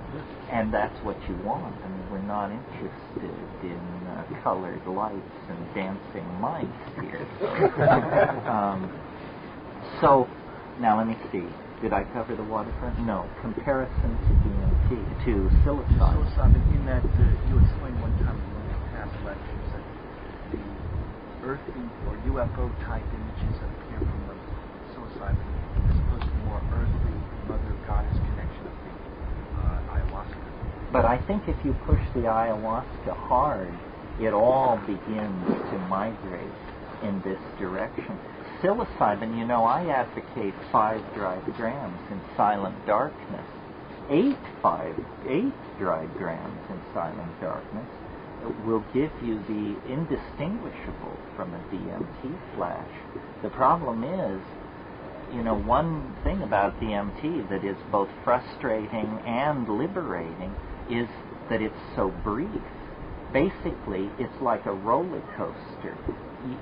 The great consolation is this is only going to last 5 minutes. If you climbed on a roller coaster of super intensity, and as they dropped the bar over your lap, they said, "Oh yeah, this is the 4-hour trip," then you would say, "Well, hold on." It does appear, though, that by IV, which is mostly how I did it years ago, that it seemed that it was extended to about 30 to 40 minutes. IV DMT? Yeah. Do you mean that you shot it intravenously? You don't mean that it was a perfusion pump situation? No. Well, see, I've talked to people who've done research on DMT, and a surprising conclusion that comes out of those discussions is that shooting it is not as intense as smoking it. Shooting it, well, yeah, it sounds fairly intense, but people who do both say shooting it can't lay a candle to. And and this is a funny thing, so I'll just mention it as an aside. Drug researchers love to shoot drugs into their experimental subjects. They love the syringe as the route of administration because you get better numerical data because you can measure the dose absolutely, and then you hit them and you know they got it. If you smoke something, you may, obviously when you can hold your breath no longer and you exhale, smoke comes into the room. That's not part of your dose. And sometimes there's a residuum in the bottom of the pipe. That's not part of your dose. So in the name of precision, people who've done research on DMT have always shot it. Even the recent study out at the University of New Mexico, it was by injection. I tried to persuade them to do a section with smoking, but this argument for numerical precision carried the day. But the effect of relying on intravenous injection like that is that no one in the clinical situation has ever observed or experienced the flash that I'm talking about. I don't think you can attain it except by smoking. Now, how about the penis snuffs that mamas and No, I've done those, and that is,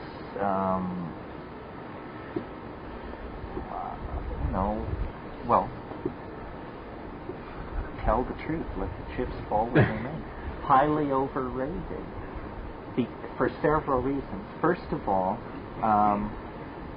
you have to snuff close to a tablespoon of these toasted and powdered Anadenanthera peregrina seeds, and there's a lot of cellulose there, and so you do not absorb it instantly.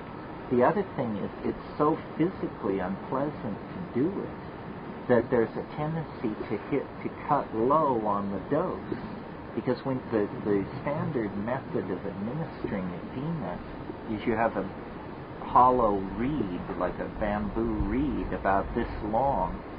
You fill it with this powdered, toasted sawdust, essentially, that has been reduced to flour. And you get up on your haunches, and your friend comes over, and you put the tube up your nostril, and he blows. He takes a huge lungful of air, and he just blows as hard as he can. Well, the effect is like being hit in the face with a 2x4. I mean, you stagger backwards, you salivate, it's intensely painful, you scream, you squirm around in the dirt, and then you get back up on your haunches, and by that time he has loaded the tube for the second nostril. And then the whole thing happens all over again, except now you're salivating, your eye is swollen up, your sinuses are filled with this gunk, and you do it again, same thing, scream, squirm in the dirt, so forth and so on. Then you stagger over out of the sun into the shade, and sit with his saliva just pouring out of your mouth, and after about 5 minutes, you begin to drift into a psychedelic state of some sort. But there is no sense of a rush, of a splitting of the world into two halves. It's not an effective route of administration. Well, how about what do they call the chorus spirits? Oh well, once they get intoxicated, then they play this strange game, which is almost characteristic of this white Yanomamo cultural group. Guys square off.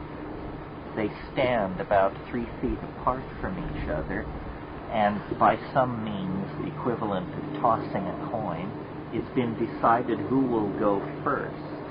So the guy who goes first is totally loaded on the stuff, and he has mucus running out of his nose, saliva running out of his mouth. His eyes are swollen, practically swollen shut.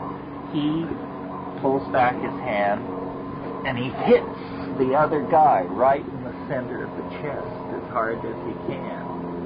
So the guy either loses his feet or doesn't. Anyway, he grunts like a bull and stands there. He also is in the same state.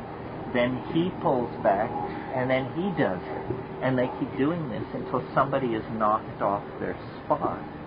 And when you interview them later about this, what you're told is your ability to stand on your spot depends on how many of these hukuli spirits you have inside your chest.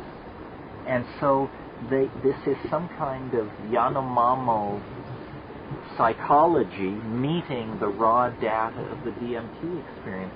I don't know what they're talking about, but it has something to do with the DMT things that jump in and out of your chest when you smoke it. They believe that they say the demon from the tree will live in your chest. And the more of these tree demons inside your chest you have, the more physically able to resist being knocked off your spot you are, and the more shamanically empowered you are. But this goes to a point I often make with my groups, which is, one ethnic group or one culture's drug is another person's pain in the neck. I've taken awful drugs that the people, after it was over with, you'd say, God, you guys do this all the time. It's really kind of, And they say, yeah, well, it takes getting used to, and we really don't do it all that often, only ceremonies. And you're right, most people are glad to get it over with and go back to the palm beer. So your experience is basically that it's too caveman-like. It's very hard on the system biologically, and it makes it so that the time that you could be having in exploring these strange dimensions is somehow inhibited. Yeah, I don't think in the Bina taking situation that you ever get enough all at once to the synapses in sufficient concentration to deliver you over into what I'm describing occurring on you took ayahuasca and then did the snuff right after you drank ayahuasca. Strangely enough, though, those cultural groups do not overlap. Where there is ayahuasca, there is never Edina. Where there is Edina, if there is ayahuasca, there never comes. There's no ethnography done right now on that. That may be an area where someone wants to explore by bringing in non-indigenous sources of ayahuasca into the Yanomamo area. Well, people are, traditional people are surprisingly conservative. I've sat with ayahuasqueros and done their brew and talked to them about DMT, and then they say, well, describe it. And so then I will describe it as I described it to you here. And then my best guy said, well, I don't know, it sounds a little intense. I think I'll take a pass on it. And he was my mentor in the domain of ayahuasca, it's pretty stout stuff. I think that, shamans have always, looked over the fence, looked through the keyhole, stepped through the doorway, but I think DMT, pure crystalline DMT, or ayahuasca specifically brewed to reality obliterating doses, is the only way you can approach this place. Yeah. I'm wondering, on the experience you talk about here being taught. Mention that, yes. Yeah, the second part would be how have you done this?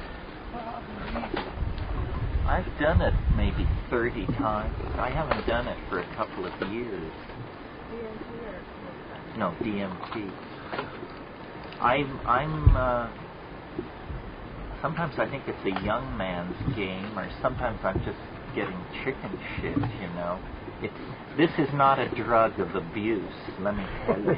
I know people who say it's their favorite drug, and you say, well, when was the last time you did it? And they say 1968.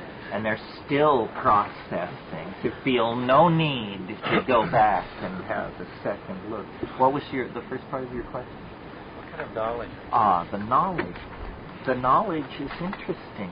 The knowledge is they want me to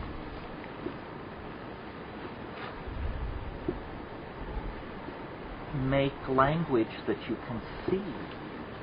They absolutely are convinced that this ability to make things visible with sound can be taught. And that's what they want you to do. They demonstrate it. They say, see what we're doing? See what we're doing? Now do it! And you say, but, and say, no excuses. We don't have a lot of time. It's almost over. Do it. Do it. And then you attempt to do it, and you discover in that place you can do this. But why this is so important? Because when you come back to this world and listen to tape recordings of yourself doing it, it's gibberish of some sort. It's a kind of neurologically driven glossolalia. It's like, it's a language unhinged from the necessity of meaning. And yet, it is true that when you do it in that place, it's absolutely ecstatic. It's like sex, but sex is sort of like a white light kind of thing. This is like a colored spectrum. If you could put the sexual experience through a prism and change the purity of orgasm into a spectrum of stuff, then it would be like this language. It's pure poetry. It's poetry so thick you can literally cut it with a knife. And they want you to do this. And they are absolutely passionate about this is what we are here to teach you. How to speak in a language that can be seen. And, a language which could be seen would be a kind of telepathy. If you could see what I mean, you would see my thoughts. The way we communicate, small mouth noises, and the assumption of shared dictionaries, an assumption which is never borne out by careful questioning, is a miserable way to communicate. If we could see our linguistic intentionality, it would be the equivalent of seeing our minds. And so this is what they want us to do. Now, maybe if one were truly dead, they wouldn't be so urgent about it. And they would be like a relative leaning over a bassinet and holding up objects and saying, look at this, baby. Look at this. This is a bell or something. But definitely what they teach is in the domain of language. And it's not a teaching which can be said, like love one another or you know. If it's juicy, eat it over the sink. It's more an ability locked in your physiological structure that we're not using. They want us to speak in colored lights. And it's their agenda, it's not mine. I haven't the faintest idea why that is so compelling to them. Well, that's a little unfair, because I've given a lot of thought to it. But initially, I couldn't figure it out. We'll, I'm sure, get more into this afternoon. It is the little self-transforming elf machine informs me. Lunchtime. Thank you for putting up with this. I appreciate your silent scorn, or whatever it is. So lunch will be over in the kitchen area, which is near the parking lot.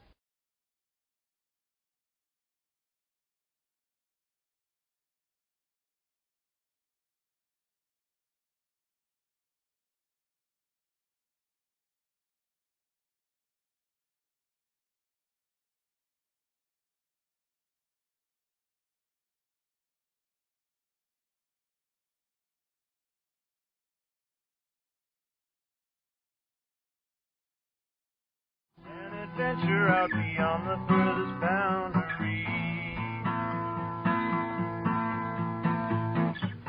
I'll be searching for the spirit that can set me free.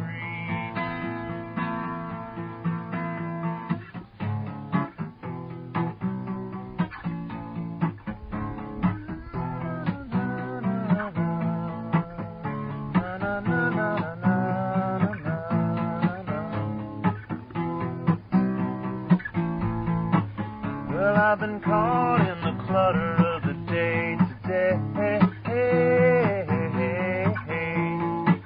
and I've been waiting for that spark to come and sweep me away.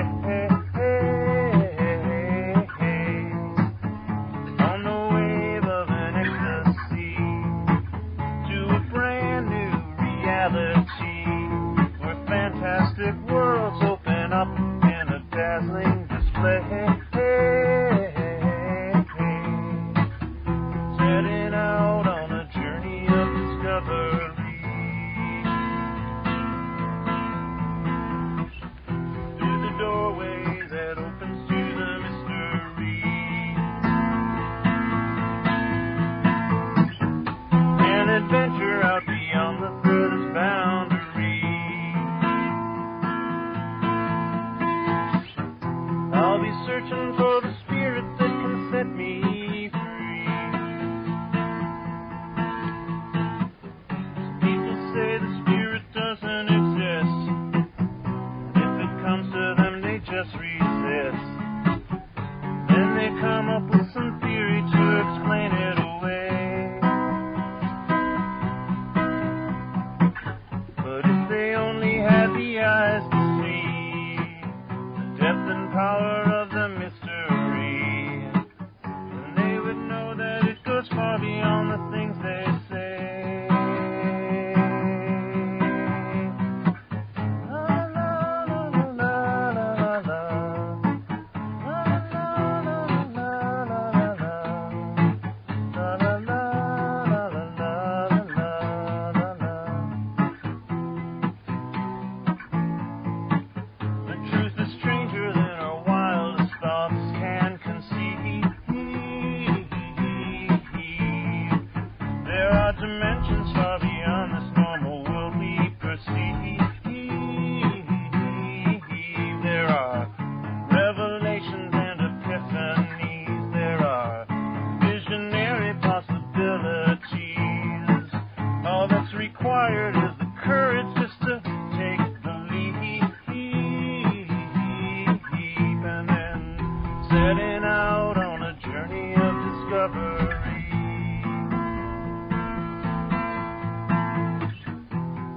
doorway that opens to the mystery.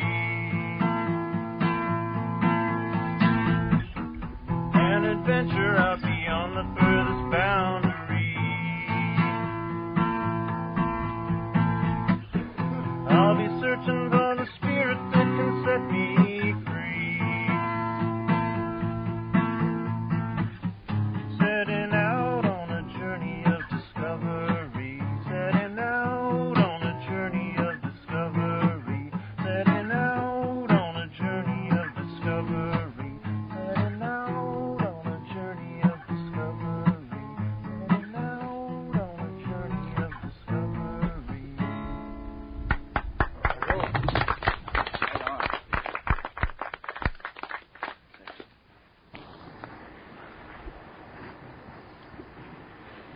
So we sort of had something going before lunch. Can anybody remember what it was? Oh, well, I had a question. It was the hallucinogenic snuffs used by the Yanomami. Yeah, and hadn't we done that? We've done that.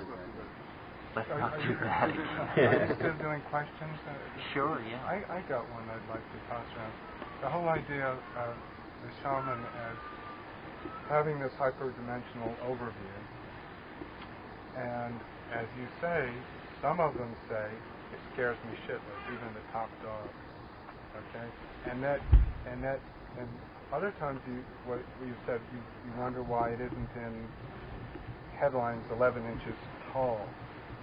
There seems to be something about the experience that is, I don't know if self-selecting is the right word, or evolutionary selecting. Why is there such a small percentage of people who actually end up, although you say everyone can do it, they do have the genetic possibility, but there's something more in the selective period that where a shaman will come out, because it is, as you say, an awesome responsibility, and yet it's everyone's possible liberation. And then one last thing, another coda to this. You mentioned that you don't think that it's the Bush or Reagan, etc., feeling that they just want to keep an economic grip as far as the sale of would-be hallucinogenics. Don't you think that there is some degree of teleological repression going on as well? I mean, you mentioned that you didn't feel that way, but I somehow, other times I've heard you feel that there definitely is. Well, I think that, yeah, I mean, it simplifies the issue to say that it's entirely a money issue. Right. Because the psychedelics are used by so small right. a percentage of people that it doesn't rate the tremendous institutional fury that is brought against it, and where you really see the contradiction in economic logic is with pot. I think that the subtext of the government's fear about psychedelics is that this quality that they have of dissolving boundaries causes people to question basic assumptions about how society is run. And I think this is true of any society. It isn't an American phenomenon. It's that if you take psychedelics, whatever you are, you know, Eskimo, Hasidic rabbi, quantum physicist, you will question your first premises. And you get millions of people questioning the first premises, and then the powers that be become very nervous. It's interesting that this whole phenomenon of the 1960s occurred because American commitment to universal public education brought its first generation of people to adulthood in the middle of the 1960s, because that universal commitment to public education began after World War II. After the establishment took a look at what this filling, actually funding and building up great public universities and then filling them with inquisitive young people, what the result of that was, that's when they decided to turn the universities back into trade schools for CPAs, which they did do. I mean, there is nothing like the level and the breadth of education and intellectual curiosity that was encouraged when I was going to school. That's all finished now. Now you're expected to do your data entry job, watch a lot of TV, and keep your mouth shut. And this is what we expect of our college graduates. So really, there was a crisis of faith in American institutions, which was only exacerbated by psychedelics. It was a combination of educating people to the actual traditions of Western civilization in large numbers for the first time, and then giving them psychedelics.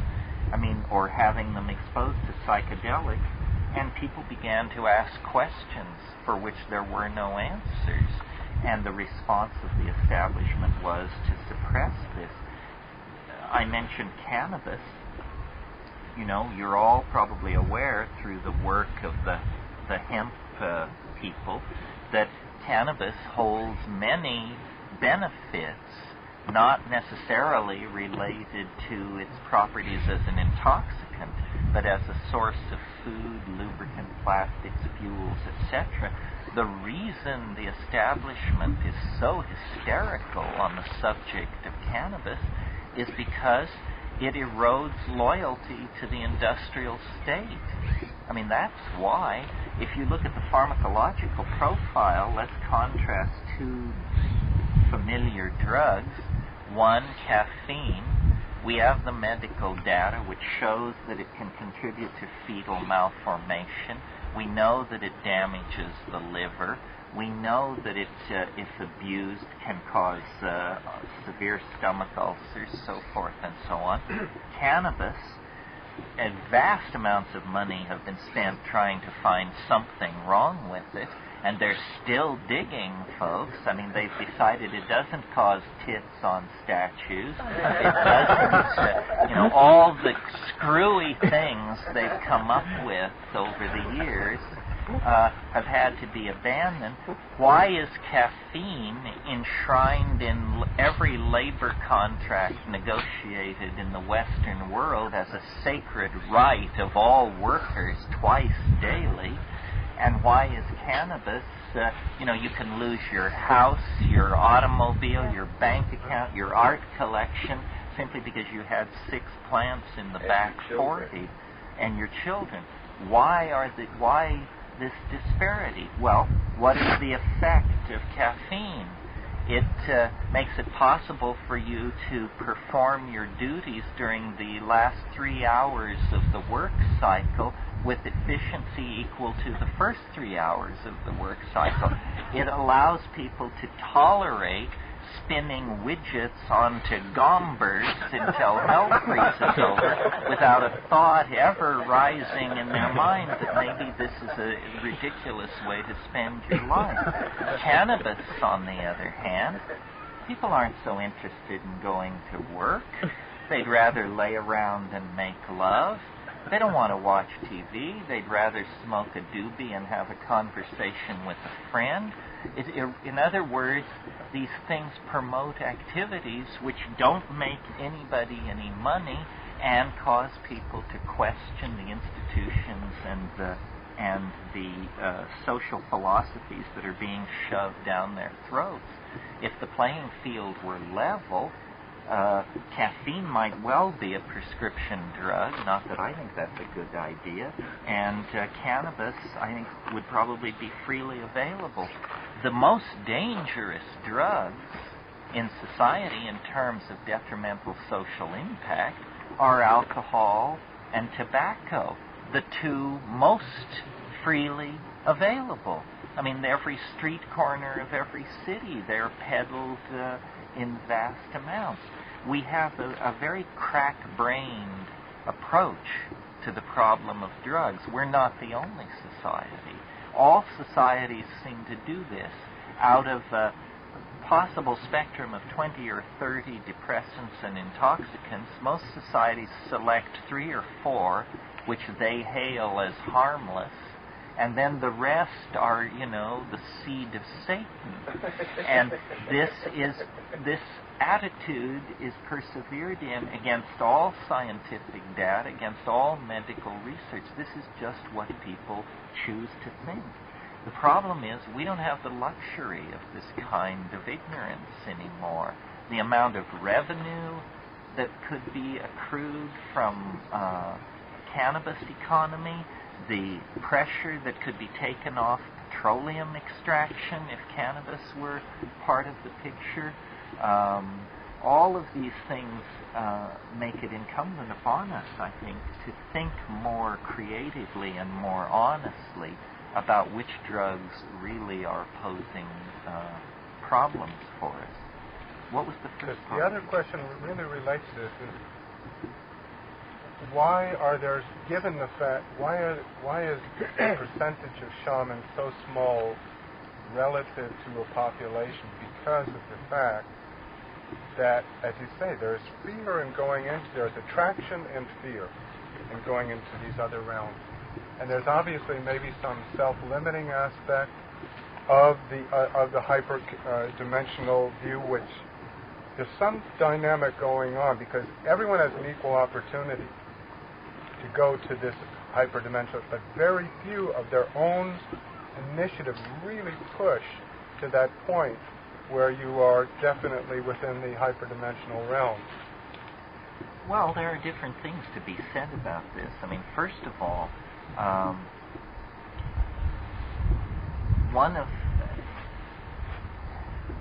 there are what are called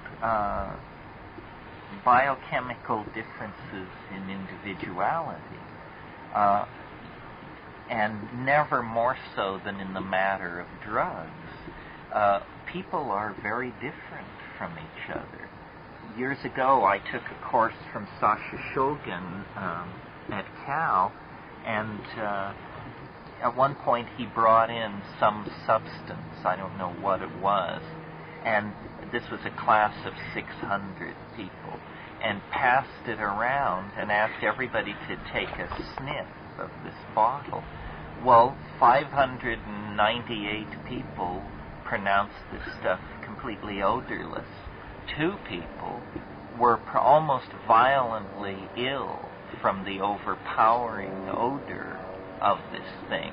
They possessed a gene for the sensitivity to this compound that caused it to be, for them, overwhelming, for everyone else, unnoticeable. And we're surrounded by these kinds of individual biochemical differences.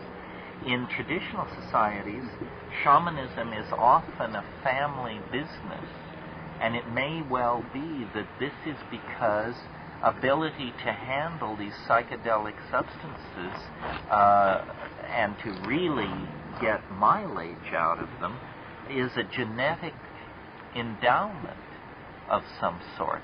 I mean, cannabis, again, it provides an interesting example. One of the commonest things you hear people say about cannabis who don't smoke it is they say, I used to, or I tried it, but it makes me paranoid. To the people who use it, this is inconceivable. In fact, it's almost an antidote to paranoia, because it seems to make things appear more Taoistic, more integrated. It all makes more sense. These are biochemical differences that need to be studied. You know, different racial groups have different relationships to intoxication. I mean, I think there is some truth to the idea that the North American Indians had a susceptibility to distilled alcohol that the Europeans, who had been dealing with it for a couple of centuries by the time they arrived here, didn't have, because the North American Indians represented a closed gene pool, never having been exposed to this. There was no selection for being able to handle it. And then there's another issue in relation to your question, John, which is, first of all, some people say, well, not all shamans take hallucinogens. Well, true, and I've excited some people's ire by suggesting, but all real shamans do. And, saying that somebody is a shaman, I mean, imagine if simply being able to rave and exhort on the subject of the 4 Gospels qualified you as a man of the Lord. Actually, you have to sort through dozens of so-called preachers to find somebody you would be willing to leave alone with your chickens. Well, similarly, you have to sort through a lot of people who claim to be shamans before you find somebody who really is one. I mean, we tend to be naive. Go to the Amazon with your heart on your sleeve seeking ayahuasca, and I guarantee, unless you go well connected, you'll drink a lot of swill before you get to somebody honest enough, responsible enough, conscientious enough to actually make it right and do it right. And in the case of shamanism, usually this is going on in cultures without literacy, without written languages, and so they don't hold conferences or publish proceedings or have the university matriculation examinations in shamanism. So on the surface, a shaman is anyone who claims to be a shaman or who cares to claim. But in terms of real shamanic ability, I think it only comes through either innate special abilities, which probably means innate high sensitivity to neurological to neurotransmitters, exotic neurotransmitters, or it comes through an exposure to hallucinogens. This is a big argument in anthropology. Mircea Eliade, who normally I am very deferent to, got this one completely wrong and decided on absolutely no evidence that what he called narcotic shamanism was decadent. Well, first of all, the use of the word narcotic in that context shows that he didn't know what he was talking about. Nobody uses narcotics to shamanize. You go to sleep if you take narcotics. So what he wanted to say was that he felt hallucinogenic shamanism was decadent, but what is the alternative? Reliance on ordeals, fasting, or pathological personalities, maybe epileptics or borderline schizophrenics or something like that. I think that these kinds of shamanisms that are not hallucinogenically based are derivative shamanisms that occur at a later stage of culture when the plant-based shamanism has been disrupted by some factor like migration or the disappearance of the plants involved or something like that. Yeah. From what I understand, the Lakota Indians didn't use hallucinogenics. They accomplished all of this through, the drum beat and the song and things like that. And to this day, if you talk to the Lakota about the use of hallucinogenics as far as their shamans go, they say it's not necessary. And yet in the Southwest, it's prominent. Yeah, well, right on. I think acoustical driving can carry you a certain distance. There are substitutes for hallucinogens, but they're neither as effective nor as pleasant. I mean, ordeals are what many cultures get into. Well, I was just thinking, along the lines of, someone like Crazy Horse who came out from Lakota who seemed to possess these, abilities and manifest them physically. Well, there's also the exceptional personality. The exceptional personality breaks all the rules, see. But, something I wanted to say. So would you say then, Terence, that there is a genetic proclivity, maybe in some individuals, if there is access to botanicals, and if there is no historical evidence of shamanism prior to that, for that individual to start engaging in explorations? Yeah, I think so. You know, Maria Sabina claimed that she was never initiated into shamanism. She claimed that as a girl herding the cattle, she ate the mushrooms because she was hungry, and that she was basically self-taught in shamanism in a society that actually had shamanic lineages and institutions.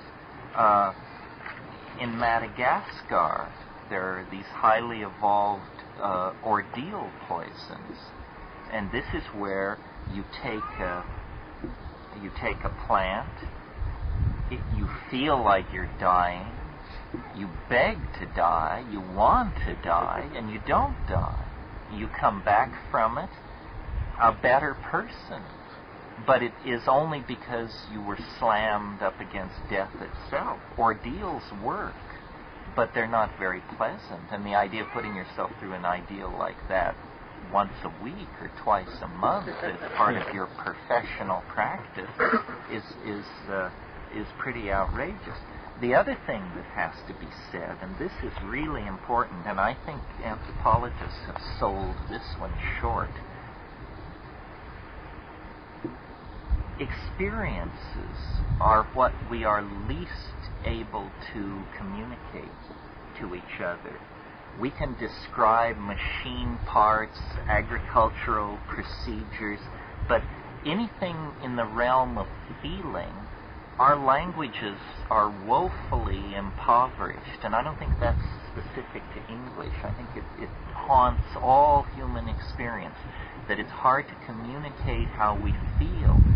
Well, so then there's a vast spectrum of experiences that come from plants, and I dare say most of them unpleasant.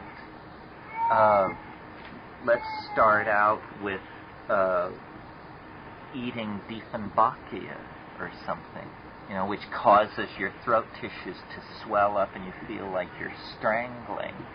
Or,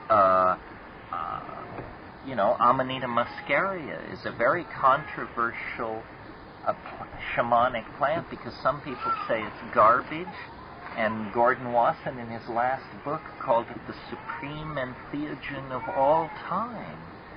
Well, clearly people are they talking about different things, or are they interpreting the same experience differently?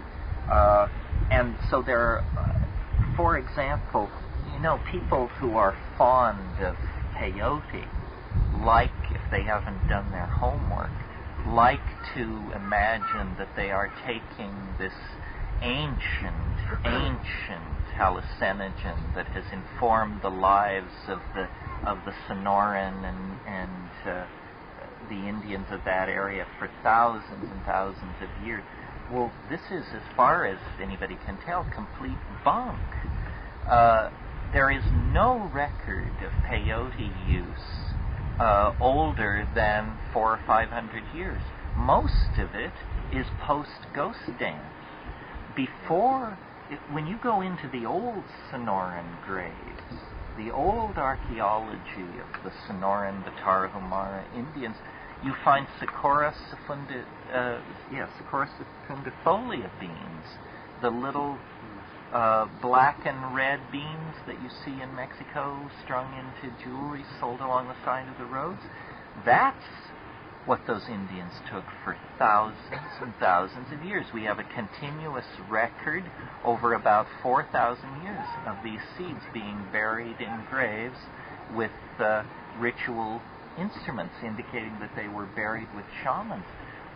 You couldn't give it away today because it is such a horrible experience. It's essentially sublethal strychnine poisoning. It can kill you effortlessly. It's clear that at some point, fairly recently, somebody tried peyote and said, my God, this stuff we've been taking for thousands and thousands of years is just horrible compared to this. This is great. And immediately there was a transfer of loyalty. And Lord knows, eating fresh peyote is no gourmet undertaking. So the point there being, cultures tend to define experiences differently, and you can't tell what people are talking about until you really check in. Traveling around the world, you end up in certain cultures, and they say, "Oh, we're so happy to have you here. As our honored guest, we would like you to eat some of our national food." Let's say you're in Scotland, and so they say, "Well, you must eat some haggis, because this is what we all eat. We all really love this. This is the best part of Scottish life. Boy, are you going to love this." Well, when it's finally served, your jaw drops in disbelief because it's ghastly, unless you're Scotch. And well, but if you're Scotch, you dare not say so, you see, because a cultural myth has been built up around. I mean, do Italians knock red wine? Do the French denounce truffles? Certainly not. You know the origin of Scotch, though. True. Pâté de foie gras is always my example of it. So what you have to realize is that these things are culturally defined, and often what works for the Yanomamo or the Muinani or the Witoto won't work for you. Datura is a good example. Datura is a shamanic plant used by many people throughout the world. All of them, I think, pharmacologically deprived. Otherwise, they wouldn't put up with what you have to put up with to take that stuff, And my interest, and it was practical, was to find a hallucinogen that did what I wanted it to do and didn't do anything I didn't want it to do. And what I was interested in was, first of all, hallucinations, because some people say I'm obsessed with it. Fine. My notion is that if you can see something that isn't there, that's very much more convincing than just funny thoughts, racing ideas, strange physical sensations. It's a powerful and boundary-dissolving confrontation when you confront what is not there. And so I find, and this is a heresy for sure, I'm not that fond of LSD. I think it's a very sloppy drug. I think, you feel terrible the next day. I always did. I had tight headaches, body ache. People always say, well, it was not clean, it had speed in it, it had strychnine in it. Maybe. But even the good stuff is not, and it wouldn't hallucinate for me the way I wanted it to. I could get hallucinations if I would smoke hash with it. But on its own, it was what I have described in other places as abrasively psychoanalytic, unpleasant, confrontational. And what I was interested in were hallucinations. So when I got to psilocybin, I remember after my first mushroom trip, I said, thank God we found this stuff. I'll never take LSD again. That wasn't quite true, but I'll bet I've taken it less than half a dozen times since my first psilocybin trip. So, and in terms of the chemistry of these things, my conclusion from all this fiddling is that it's the indole hallucinogens that are at the center of the mandala. They do what we want them to do with very little detrimental side effect. LSD is one of them. Ibogaine is one of them, not one widely known. We got to save something for our old age, folks. Harmine and harmaline, the beta-carbolines, when complexed with DMT, and then psilocybin, and I think that's the basic list. Well, these are really the keys which open the lock very easily, very cleanly, very dependably. And that's where I would put all of my attention.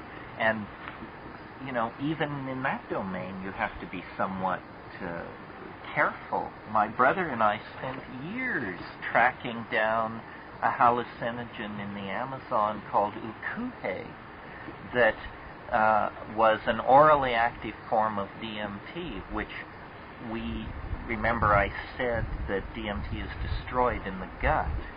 So we were fascinated to try and find this Ojai because we wanted to know how it was possible that it could work orally. And also the ethnographic accounts claimed that the people who used it spoke with little men. And we wanted to see these little men, to see if they were the same little men we were trying to. Well, we had 3 expeditions to the Amazon before we finally closed in on this stuff. And when we finally got it, with this tremendous sense of having attained the Grail and having finally, this was going to do it, this was going to be the one, then we took this stuff, and my God, it turned us every way but loose. Your heart feels like it's pounding its way out of the front of your chest. You vomit. You have tremoring of the limbs, on and on and on. So we go through this, live through it, wash off in the river and go looking for the shaman to lodge a complaint. And he says, yeah, well, it's hard to get used to. And so then when we get it back home to the lab and do the high-pressure gas chromatography and all the rest of it and see what's really there, you see that the genetic component of the Varroa trees from which this resin is extracted it's a mess. It's too many tryptamines. DMT, DET, 5-monomethyltryptamine, 5-MAO DMT, and several other cardioactive tryptamines. It looked like they'd swept the floor of an Indol chemist's lab to put together the components of this plant. You don't want this. You don't, because it's like taking 10 drugs at once. It's all running together. You can't tell whether you're Agnes or Angus.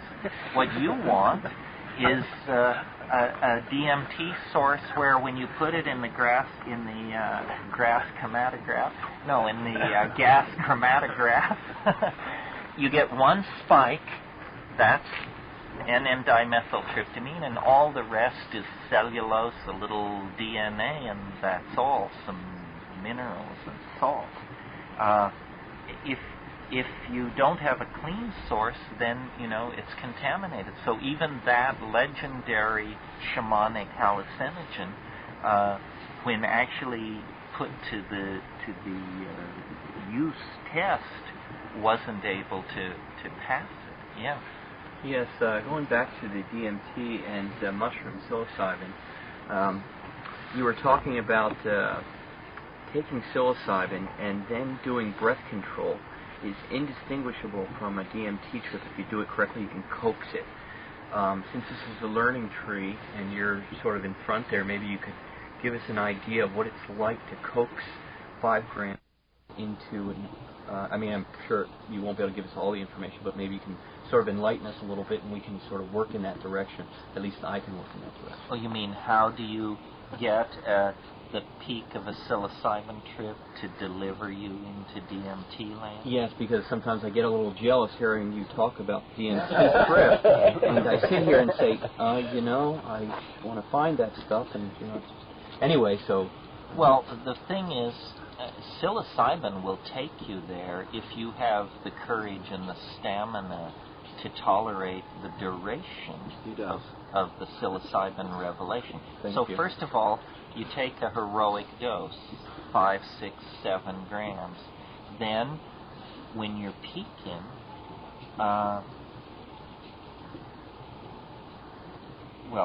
you smoke cannabis. Then, you sit in silent darkness, alone, because I think the presence of other people always pins you to the surface with this stuff. I mean, you don't need somebody else there. No matter if they're talking or not, they can just be in the room and you're aware of them. Just sitting there, then this is a different thing. Yeah. Breathing, exhaling, breathing, exhaling, and then you form an intention for it to approach you. I mean, you say, I can feel it. I mean, it's almost it's a neighborhood. It's a pharmacological neighborhood. And you know how you may go to Little Italy, but there are no Italians on the street. But if you start, you have to somehow shake them out of the nest. And you simply ask for them to appear. I always hark back to that episode of I Love Lucy where she and Ethel are discussing how to contact the space people. And Lucy tells Ethel, she says, well, I just say, come in, little green man, come in, little green man. And, it's a big laugh now, but try it on 25 milligrams of psilocybin.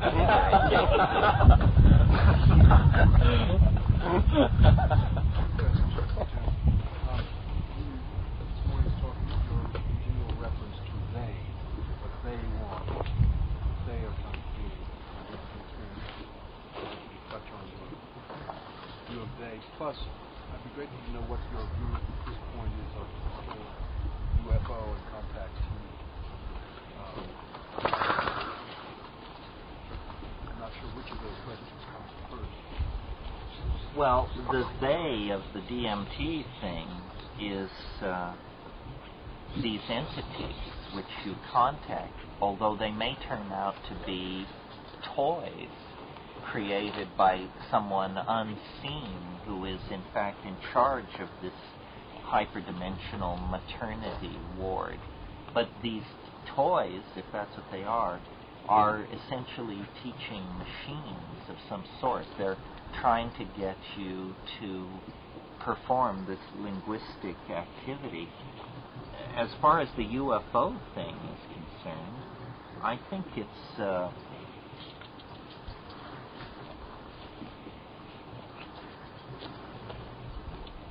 it sort of requires some backgrounding. I think that there's something fundamentally wrong with our understanding of the world. Fundamentally wrong. And what it is that we believe that the past creates the present. That the present is the sum total of actions and situations that exist in the past. In other words, we believe that the horse pushes the cart. The horse doesn't push the cart. The cart is pulled. There is an attractor in the future. There is actually, I think of history as a bowl down whose slope we are making our way.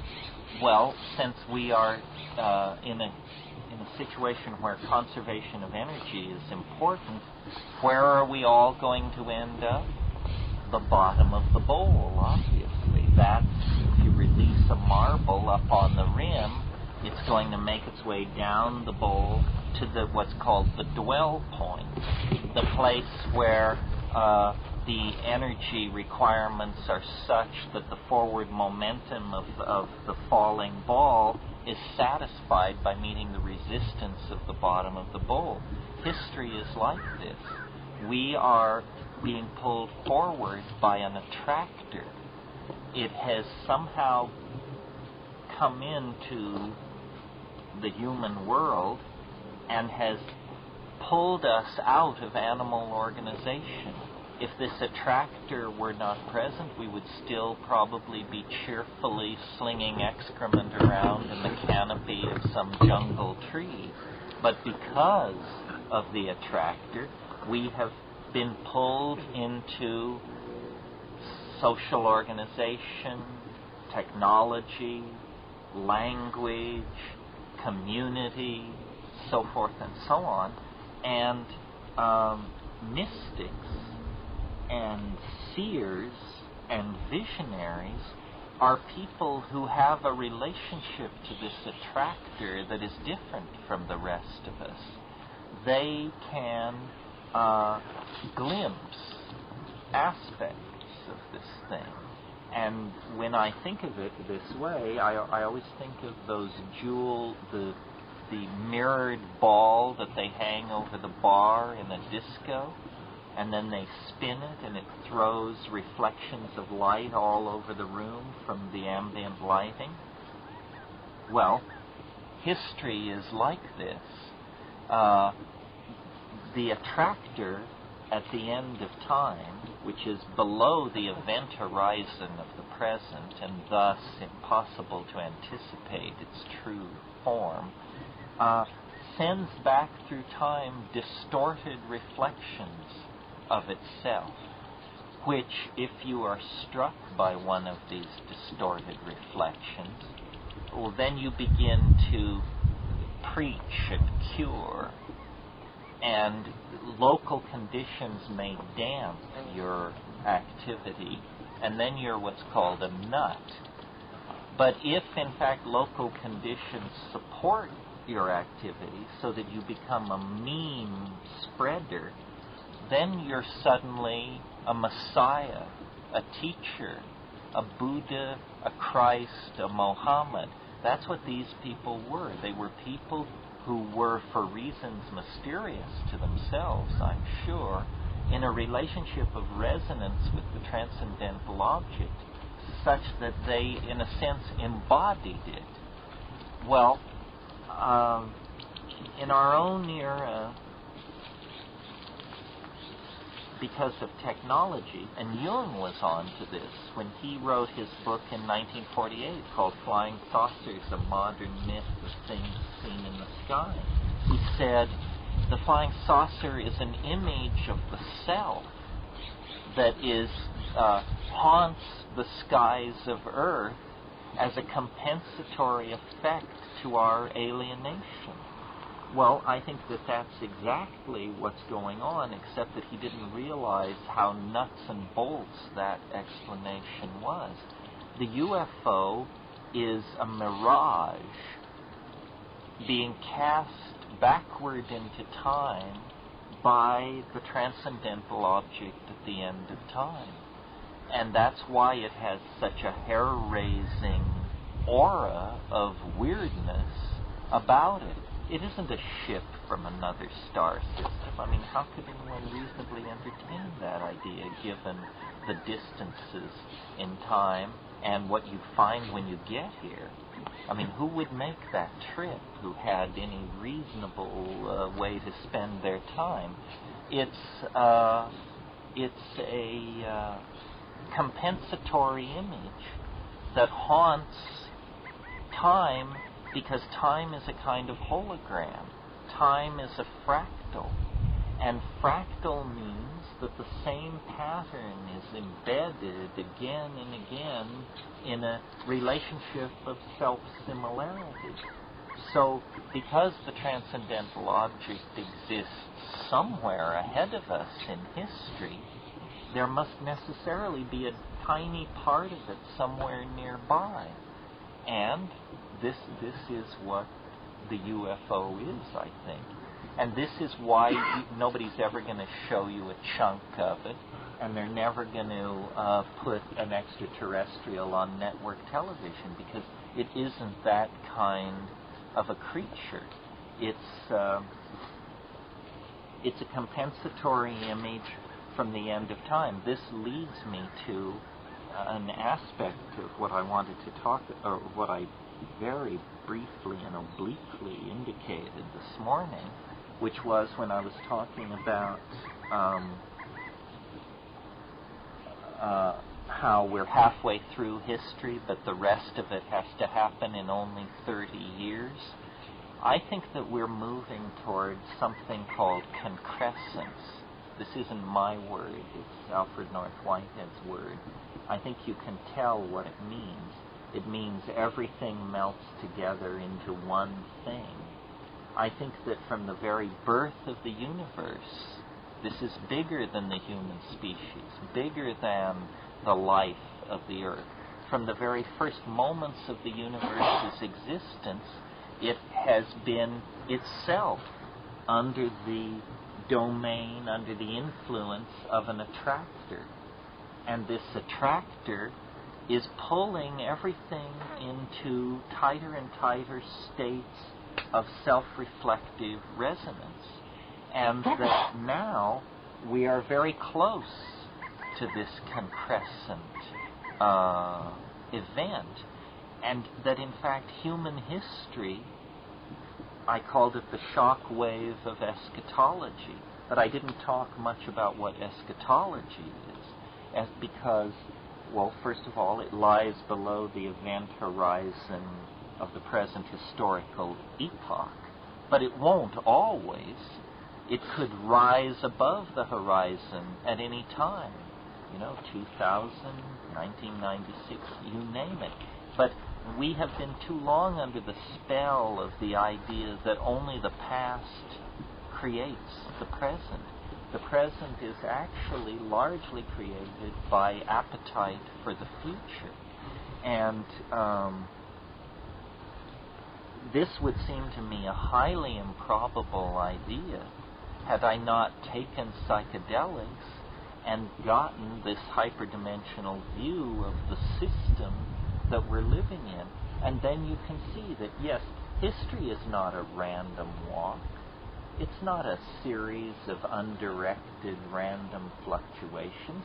History is a process of fractal self-complexification that builds on whatever it has achieved.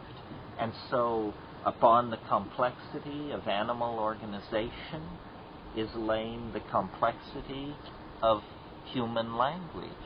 Upon the complexity of human language is laid the complexity of symbolic signification of that language, i.e. writing. Upon writing is laid electronic technology, and so forth and so on. So we are, in a sense, in the act of giving birth to or creating the object of our theologies, which is a kind of god or goddess, depending on, how you slice into it, how you feel about it. And the UFO is simply an indicator that we are so close now to encountering the concrescent transcendental object that it's able to haunt the skies of Earth and the imaginations of people who live in trailer parks. This is, you have to remember that history itself is a violation of the laws of nature, and history and its consequences are all around us. We don't have to argue about whether is history happening. I mean, if obviously it's happening, we're embedded late in it. But it's caused by the fact that ordinary nature, the nature of glaciers, chipmunks, anthills, termite nests, and whale pods, has come, at least in the case of our species, under the influence of something which is literally fastened onto us and is now recreating us in its image. It's taking a monkey body and it's saying, stand it up, slide the eyes around to the front, oppose the thumb, shed the hair, enlarge the brain, put ideas into the brain, so forth and so on. I mean, we are being recast as something unimaginable to the rest of nature.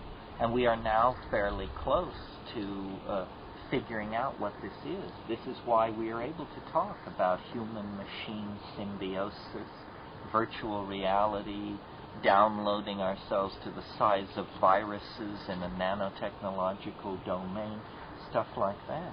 So you say that the index of compressors, to look at this current version flap is taking, which has to do with contact healing, impregnation. What's his name at Harvard, the psychiatrist who's actually been a book now. A number of people he's worked with who claim to have had fertilization. Yeah, I agree with your idea that it's an index of the depth of concrescence, though muddied by shrewd public relations types who are making a living off this stuff. I think the crop circles are a more honest indication of how close we are to the transcendental body. I interviewed the person you mentioned at Harvard for a film we did in Prague a few months ago, and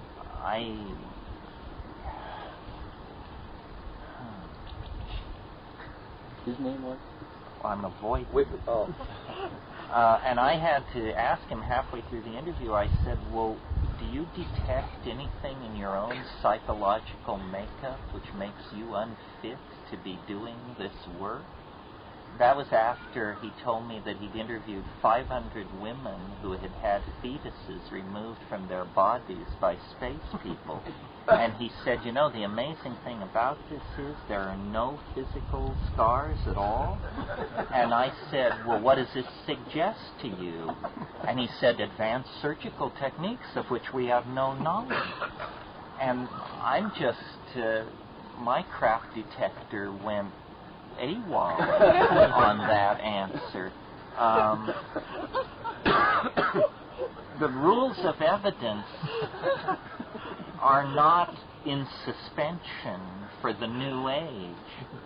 And, you know, people who recall their lifetime as the barber of Nefertiti or whatever have serious problem with what I call the rules of evidence. They don't seem to have ever heard of Occam's razor, which you study logic for 10 minutes and they tell you about Occam's razor. Do you all know what this is? It's a simple idea. Keep it next to you. Hypotheses should not be multiplied without necessity. And there are a lot of unnecessary hypotheses running around, especially in the New Age domain. I would study the impregnation effect more as an example of mass hysteria because, you know, being in the position that I am in, supposedly a revered teacher and a person of great insight and all this hoopla and crapola, you occasionally get invited to dinner with the movers and shakers, and then you hear what's said when not on stage, and I have to tell you, there's enough cynicism to satisfy a Renaissance pope among these people. They are taking the rest of us for a ride in many cases. Terence, well, Danny and I last night were discussing like what this transcendental object. We were enumerating a list of things that it could possibly be, and as you say, the casted reflection and so forth. How is it that, say, for example, the ayahuasqueros, in Pablo Amaringo's drawings, there's a UFO motif in one of his drawings. What is that? You mean, do they see UFOs? What are they? What is it that they see? When is it? Because they specifically identify this motif as separate from the rest of the drawings in one of Shaman's drum magazines, I believe. Well, I'm giving the UFO a slightly different status than this stuff I'm dumping on. I think the UFO is real, or that there is a real phenomenon. The problem is, what is the phenomenon? And it's why someone who sees a spinning disk in the sky assumes then an entire theology about friendly extraterrestrials coming to help us out. And why do they assume that? What they've seen is a spinning disc in the sky, for crying out loud. Maybe what they saw was a spinning disc in the sky. There are two phenomena here which are entangled inextricably and unfortunately for the intellectually honest. There's the UFO. Who knows what that is? And then there's the UFO community. And the UFO community is just fraught with the most crack-brained, peculiar, self-serving, unstable, mush-minded group of people you would ever hope to get together in one place. I mean, it's like a magnet for screwballs. I mean, people who like to wear diamond tiaras and give themselves funny names, and it has absolutely nothing to do with the tremendously fascinating and ambiguous phenomenon of strange things seen in the sky.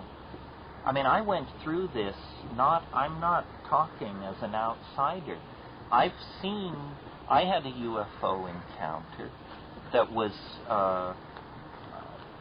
a deeper encounter than most of the people who run around pontificating about UFOs. And I will, at the risk of boring you yet again with this story, tell the story. I was in the Amazon. I was having all these revelations about time and one thing and another, and I noticed a place in the sky where there was a spectrogrammatic diffraction of some sort. It wasn't a rainbow, it was a colored smudge in the sky. And I was lightly but continually intoxicated on mushrooms during this period. And it said, "Watch there." It was in the southwest. And I really didn't need to be told, but it said, "Watch there." So I sat up one night, all night, on this rock by a lake, watching the southwest. And around 4:30 in the morning, with essentially a perfectly clear sky, except that off the Amazon jungle, local mist rises. And so about 1.5 miles away from me on the horizon was a line of what looked to me like a little fog bank.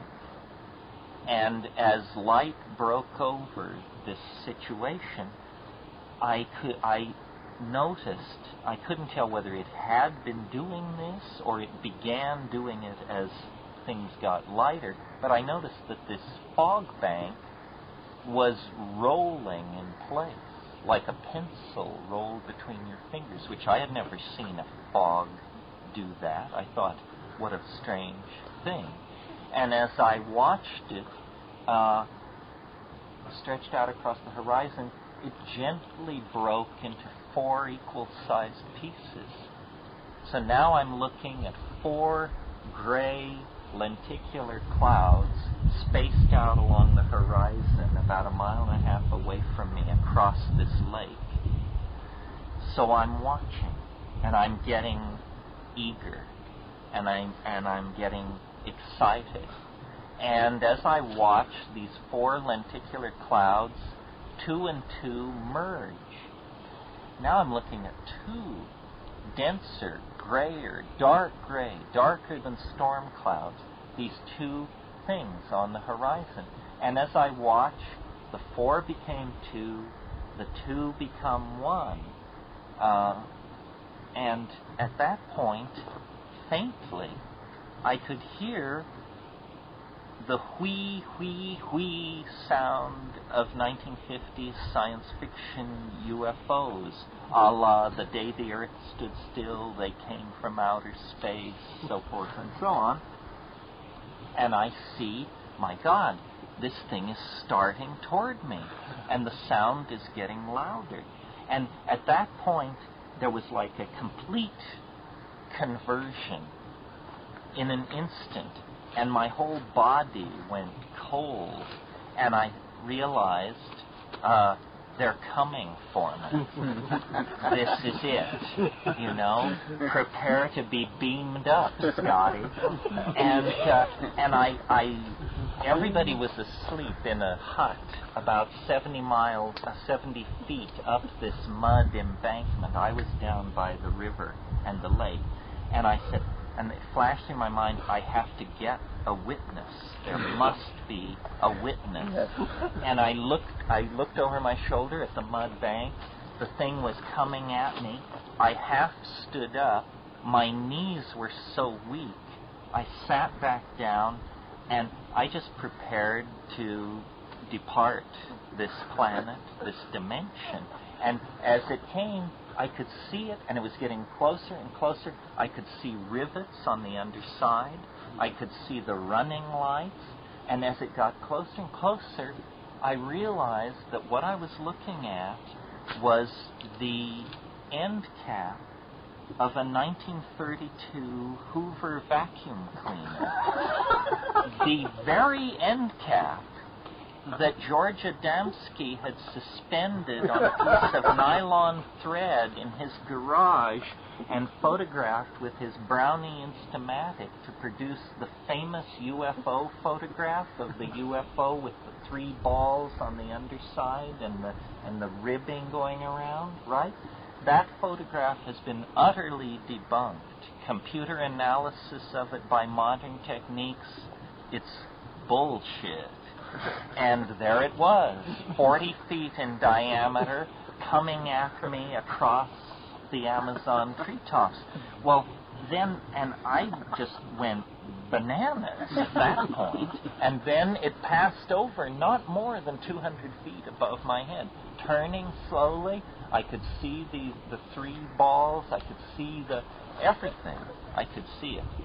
And I understood then that what it was it was more shocking than a real UFO because it had its disconfirmation built into it. I was having an experience which you couldn't tell anybody about.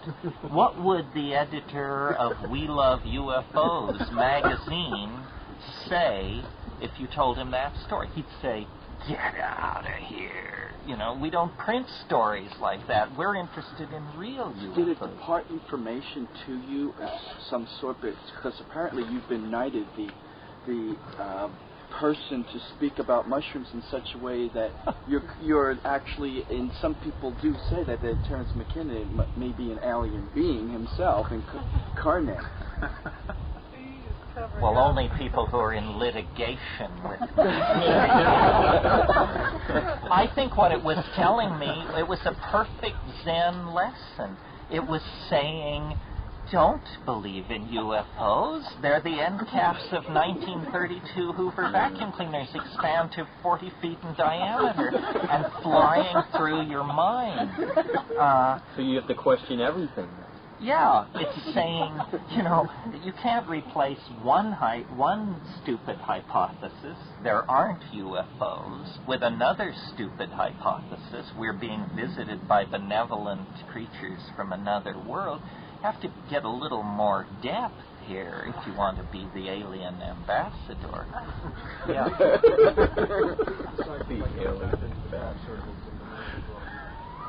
Well, the crop circles, I'm now less sure about the crop circles. What I liked about them was that they appeared at a certain point in time, and then each year there were more of them. And I figured that we could take how many there are each year and draw a curve and reach a conclusion about how far away in the future the source of them was. Because if they are, it's almost as though the UFO leaves no trace. I mean, the burn marks on the ground, but already you're into dubiousness, because who has ever seen these burn marks? Only the editors of these UFO magazines and their willing sycophants. I mean, you and I have not seen these burn marks. We've seen photographs of funny stuff on the ground, and we're told that's it. The crop circle leaves a trace that is enduring. But the problem I have with the crop circles, and it's odd how you never hear this discussed, is that nobody has ever seen one come into existence. We get before and we get after, but how come we never get during? Do they appear instantly? If they appear instantly, that would be pretty convincing.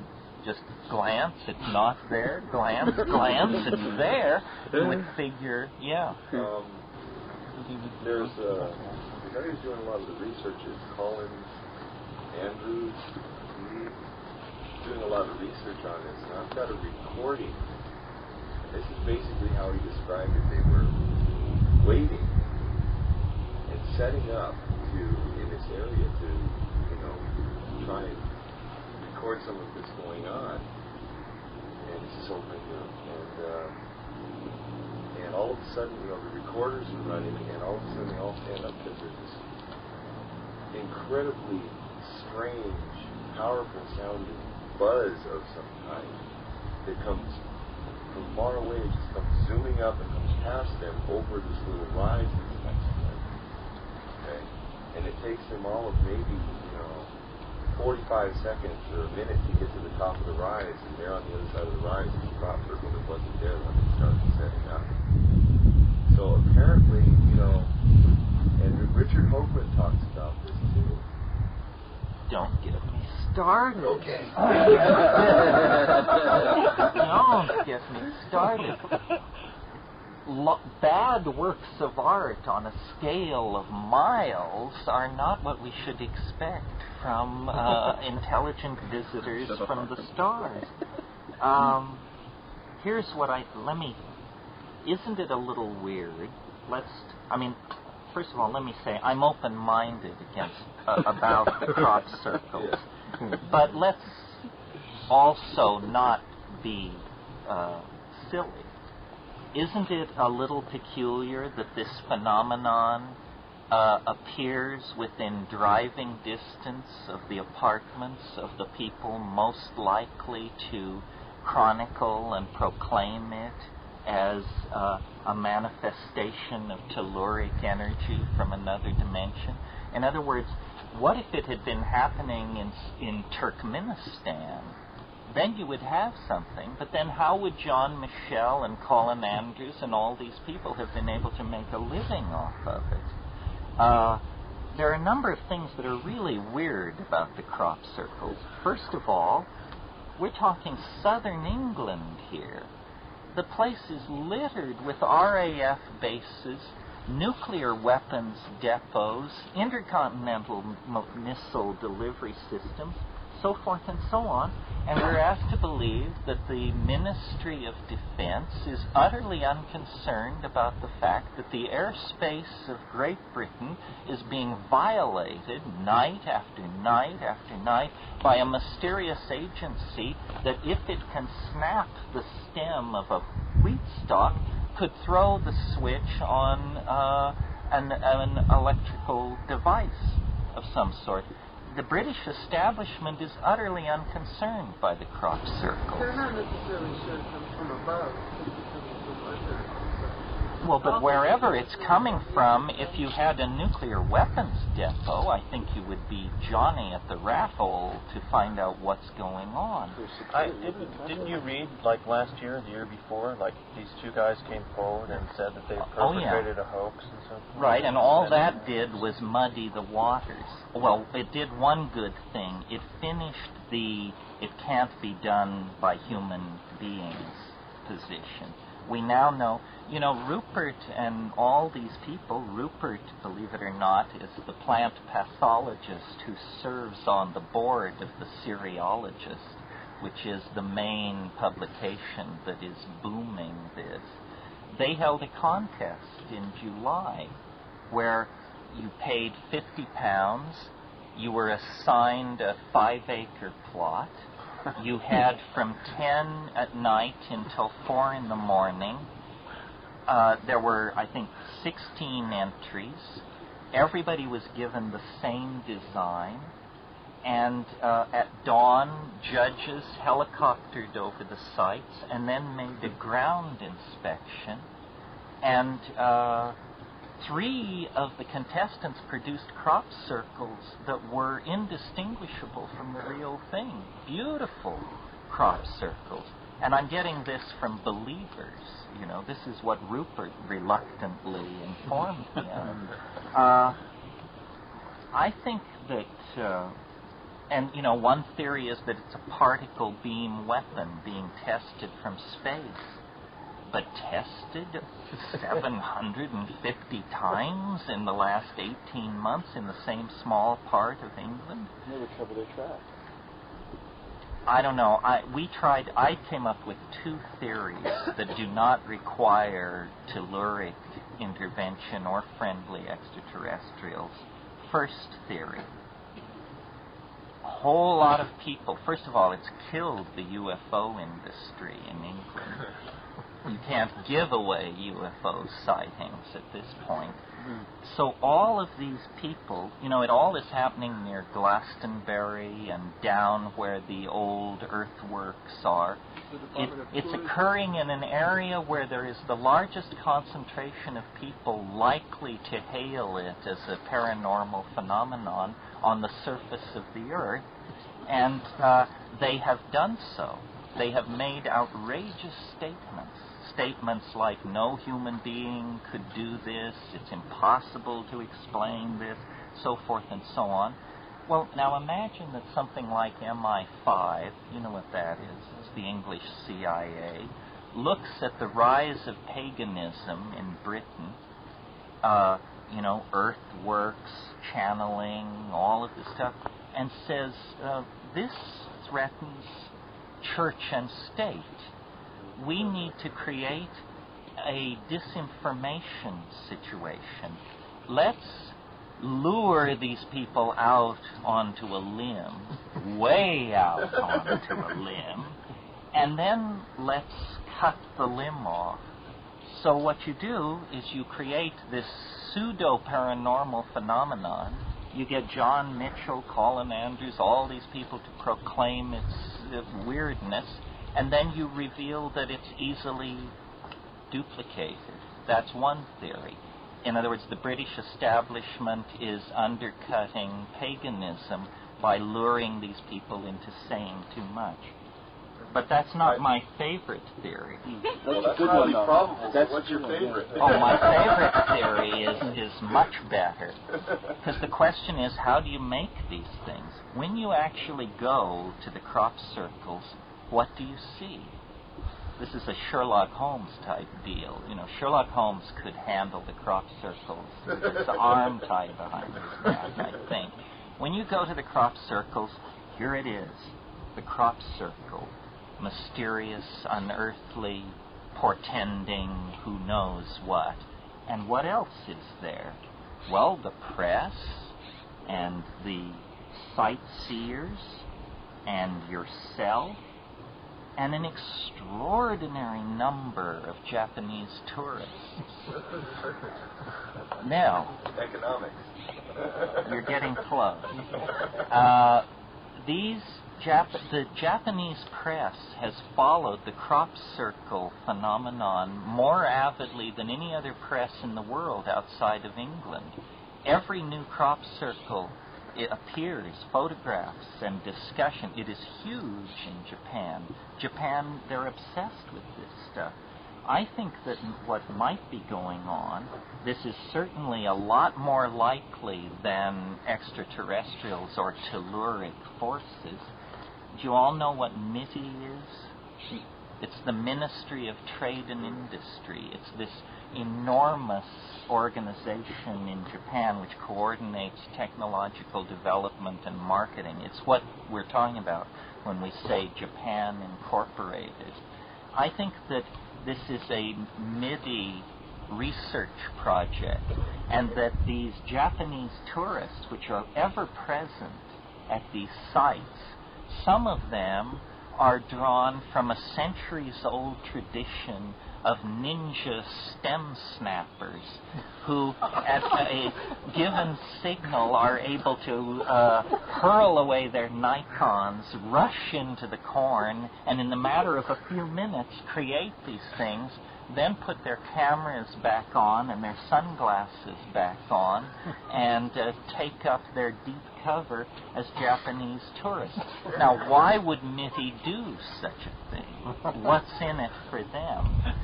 It's a semiotics project. They are studying the impact of symbols on the Western mind. The closest thing to these crop circles, if you look at a complete encyclopedia of them, are the pottery marks made by master potters in medieval Japan on their ceramics. Almost all of the crop circles, except the frivolous ones. Like, for instance, how about the fact that the symbol of the Cereologist magazine was done in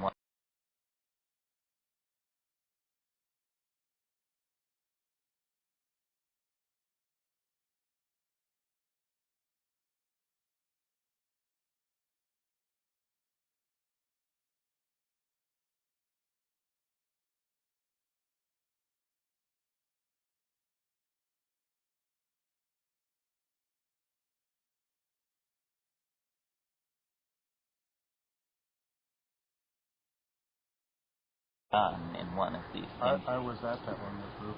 Yeah. These things, it's got humor behind it. I mean, it's a grand silliness of some sort. I'm willing to be proven wrong.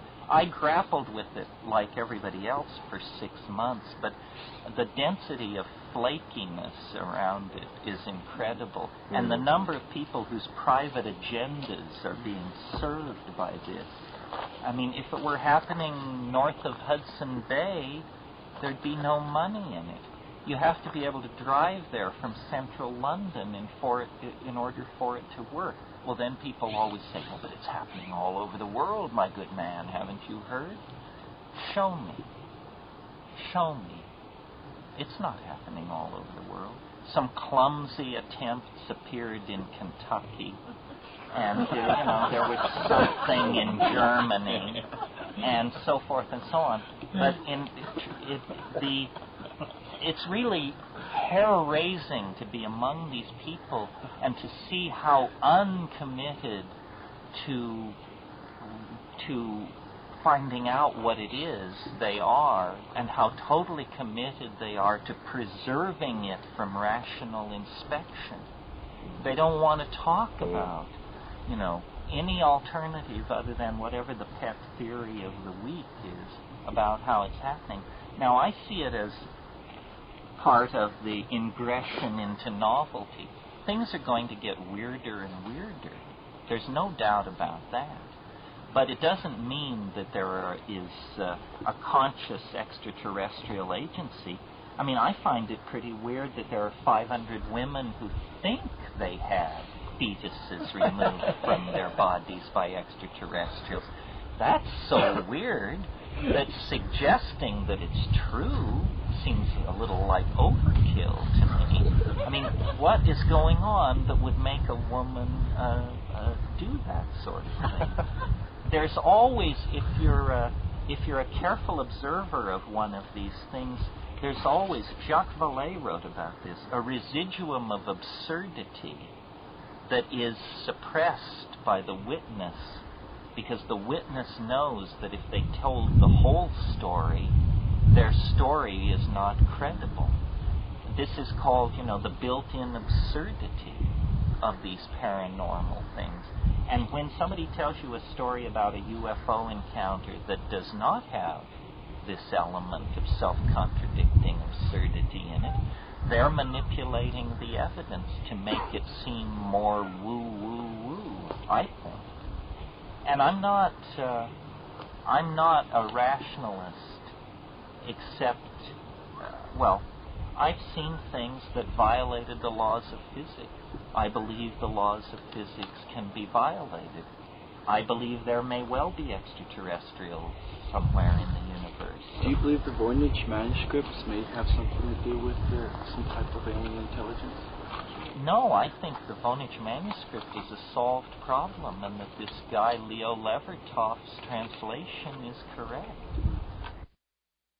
What he found was, it was a Catharite manual for the dying.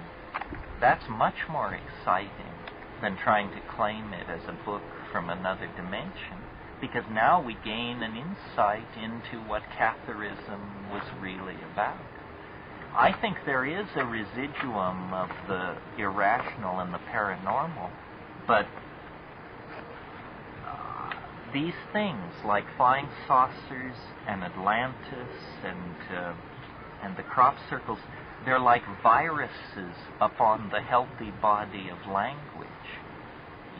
There's something wrong with language and communication because it's never as you imagine it's going to be. And people are being sold a phenomenon that if they were to go, they would discover that aspects of it were suppressed or misrepresented. The people who are dealing with the crop circles are having a great time. It's the longest drinking party on record in that part of England. I guess I should say this because I know it's a bummer to have your favorite weird thing dumped on. But my technique, which I recommend to you, is don't believe anything. If you believe in something, you are automatically precluded from believing its opposite. Therefore, you have given up a portion of your freedom. And freedom is the dearest thing we've got. You don't have to believe anything. You can just provisionally work your way through stuff. So, and then probe the edges. The edges will satisfy. I think that the proper way to contact the other is with hard-headed rationalism exercised under weird conditions. I went to India, visited some of these yoga people and accomplished saints. I'm telling you, for my money, it was hokum. There was an ulterior agenda, either having the wish to relieve you of your cash or to violate some body cavity.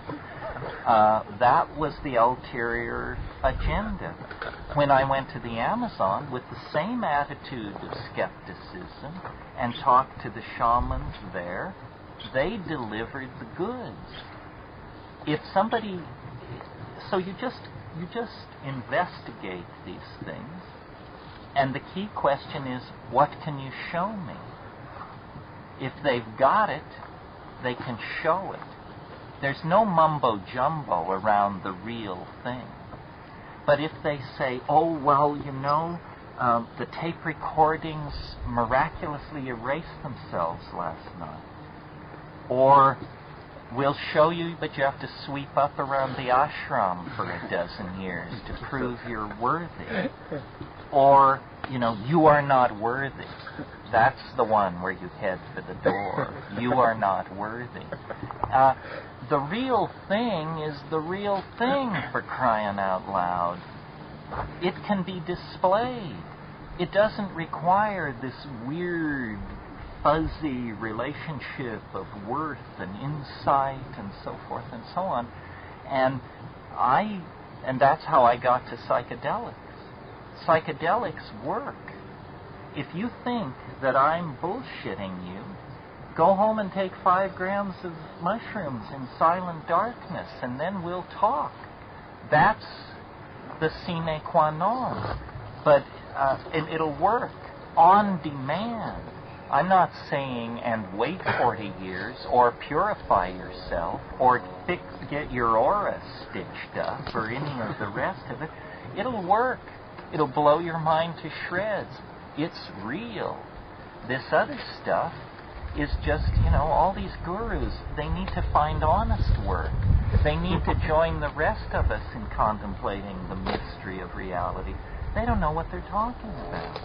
If they knew what they were talking about, they wouldn't have to shuffle the deck when you're out of the room. And that's what's going on. Somebody must be outraged and insulted and terribly disappointed. Yeah. Getting back to the DMT.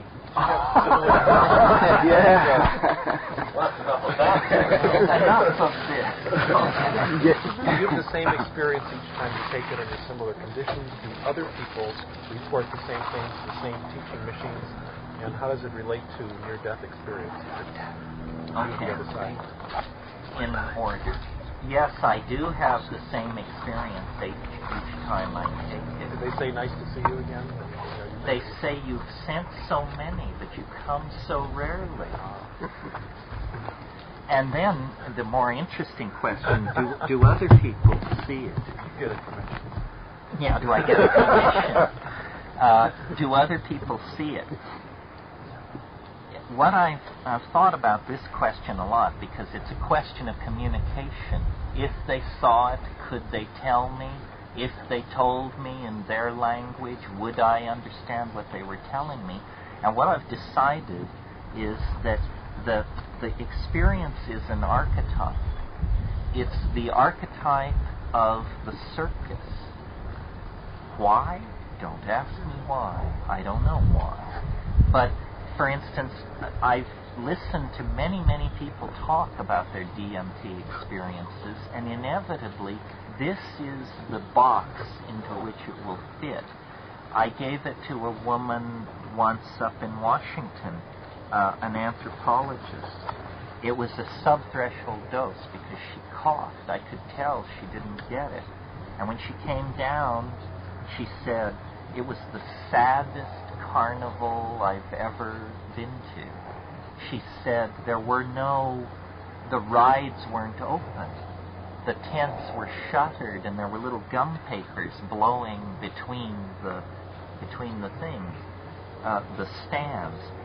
The circus is an interesting archetype because it has a number of facets. First of all, you have the three central rings under the big top. That's the dome.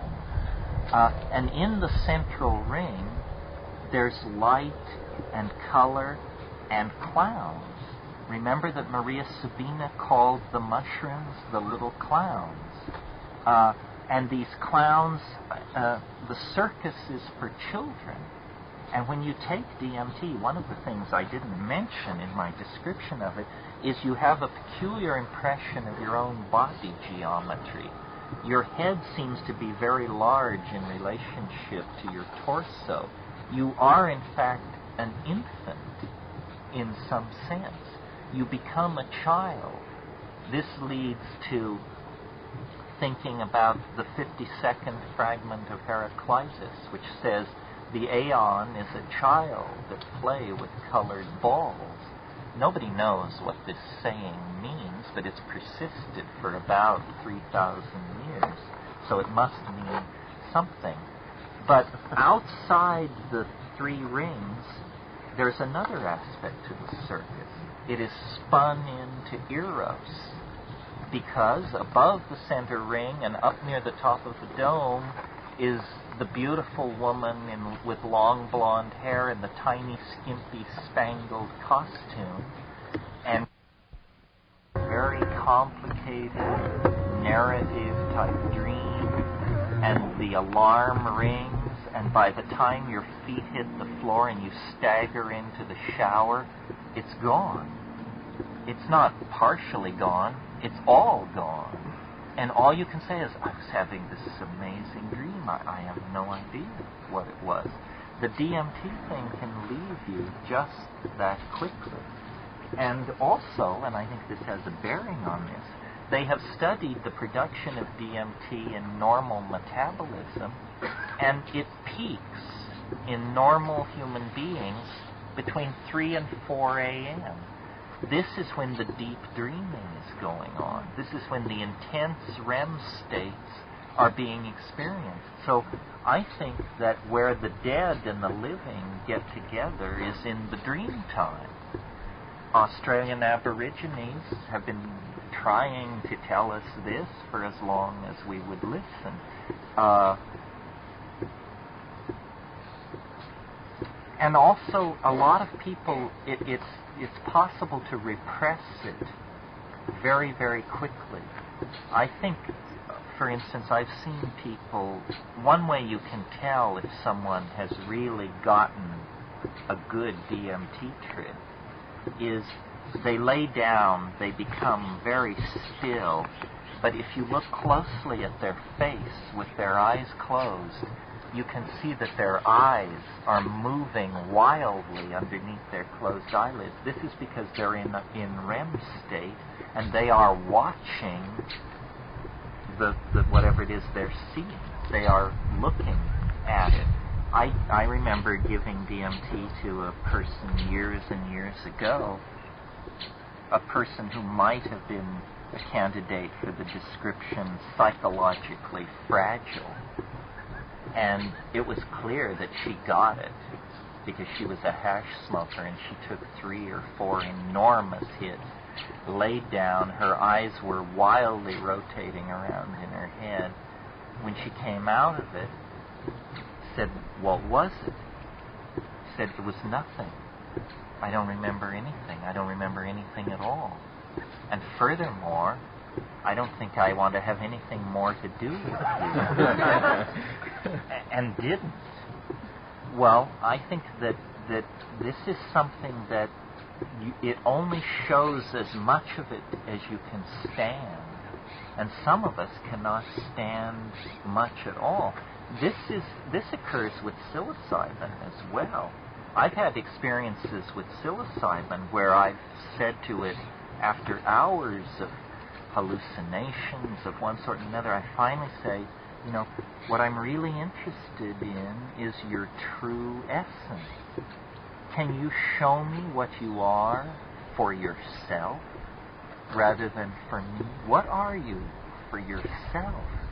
Well, then it's just like a cold wind blows through and black velvet curtains begin to rise. And after 30 seconds of this, you just say, that's enough of what you are for yourself. Because you can tell it's headed in a direction you can't tolerate at all. You can't stand. I have a friend who said of psilocybin, he said, my goal, every time I take it, is to stand more of what it really is. And this is why it's incredibly kind to beginners.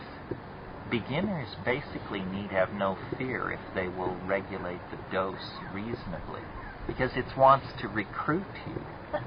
And so it says, you know, here it is, whatever you wanted, aliens, outer space, elves, erotic imagery, here it is. Doesn't this feel safe? See, we're not so bad. We're your friend.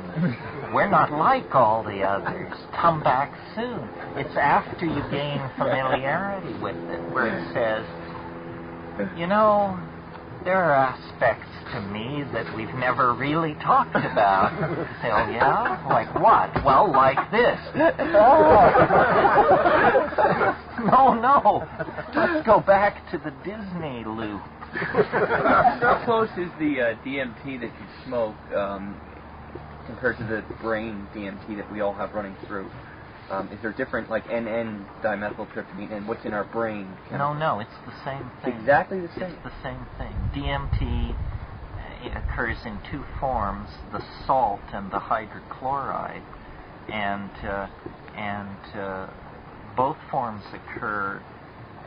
Well, no, I'm not sure that both forms occur in metabolism, but the only difference is that one is water-soluble and the other isn't. So basically, then again, we are holding, then. I mean, if DMT is illegal, then what we have in our brain running through us is considered illegal. Yeah, we are potentially bustable.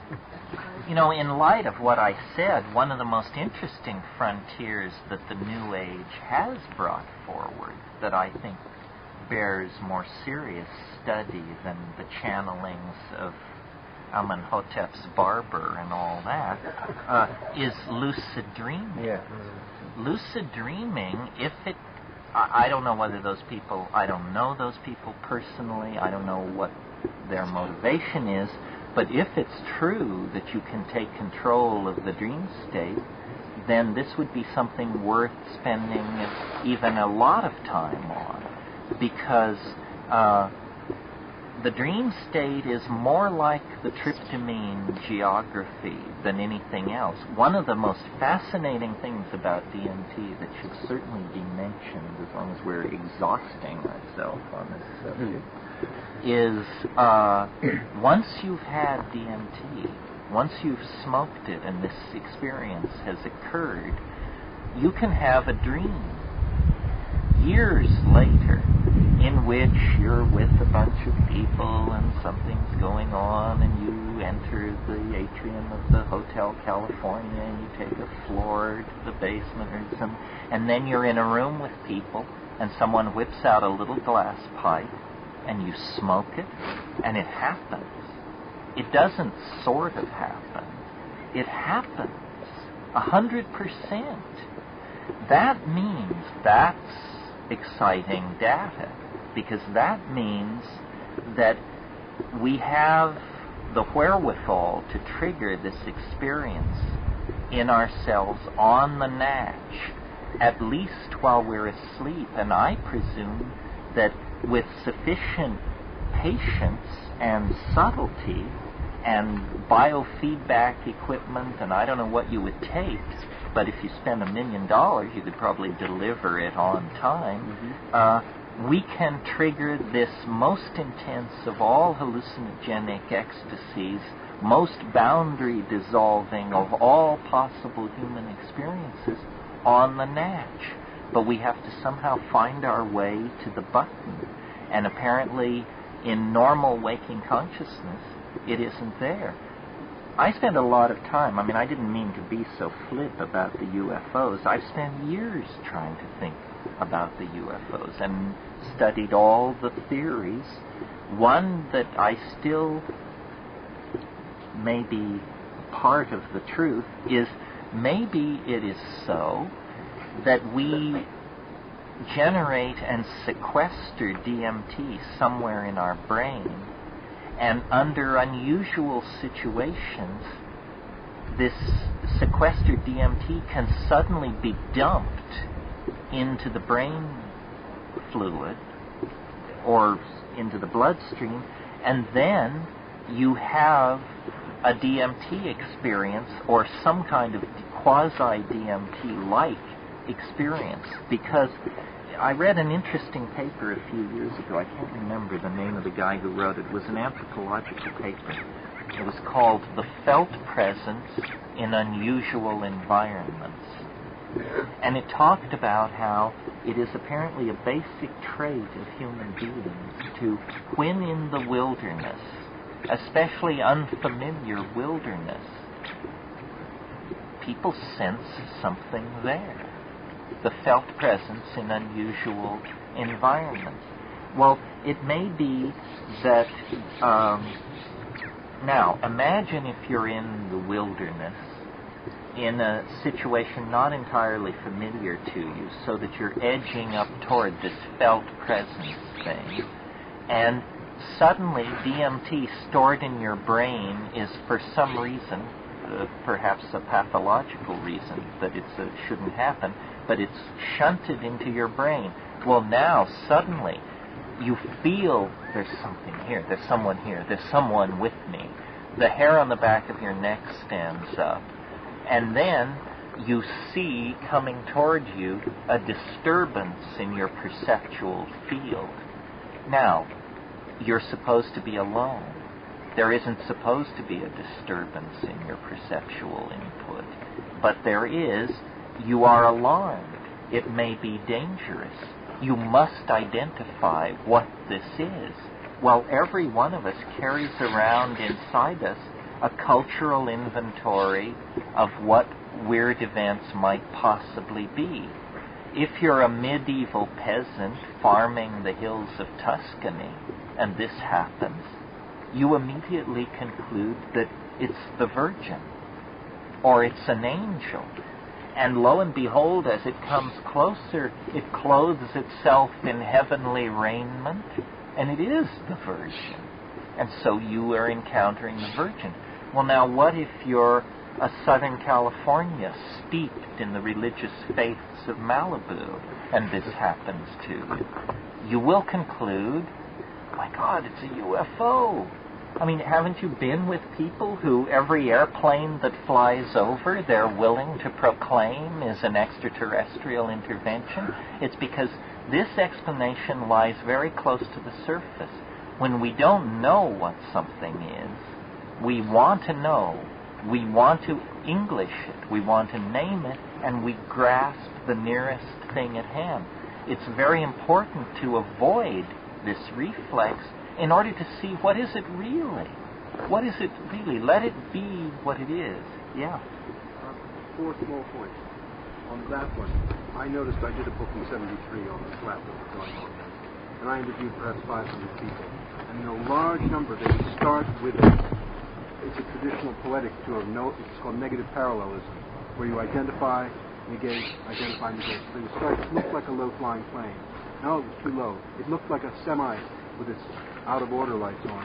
And only as the third or fourth identification, which is traditional to classic tropes of the 13th century, would they identify it as, oh my God, it's a UFO.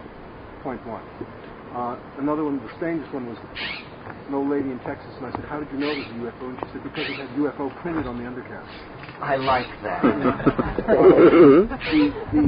next one was a judge. I went down to Pascagoula. It was the Hickson and Parker. Famous case. I've got to see them again because I want to see how they've done over there. Very interesting case. And the judge and clerk of courts and 2 other people were riding home during that period, and 2 of them in the car saw a UFO and the others couldn't see it. So let's say one saw it because of the EMT drop at some time. Another was his clerk and decided he better see it. And the other 2 were just straight.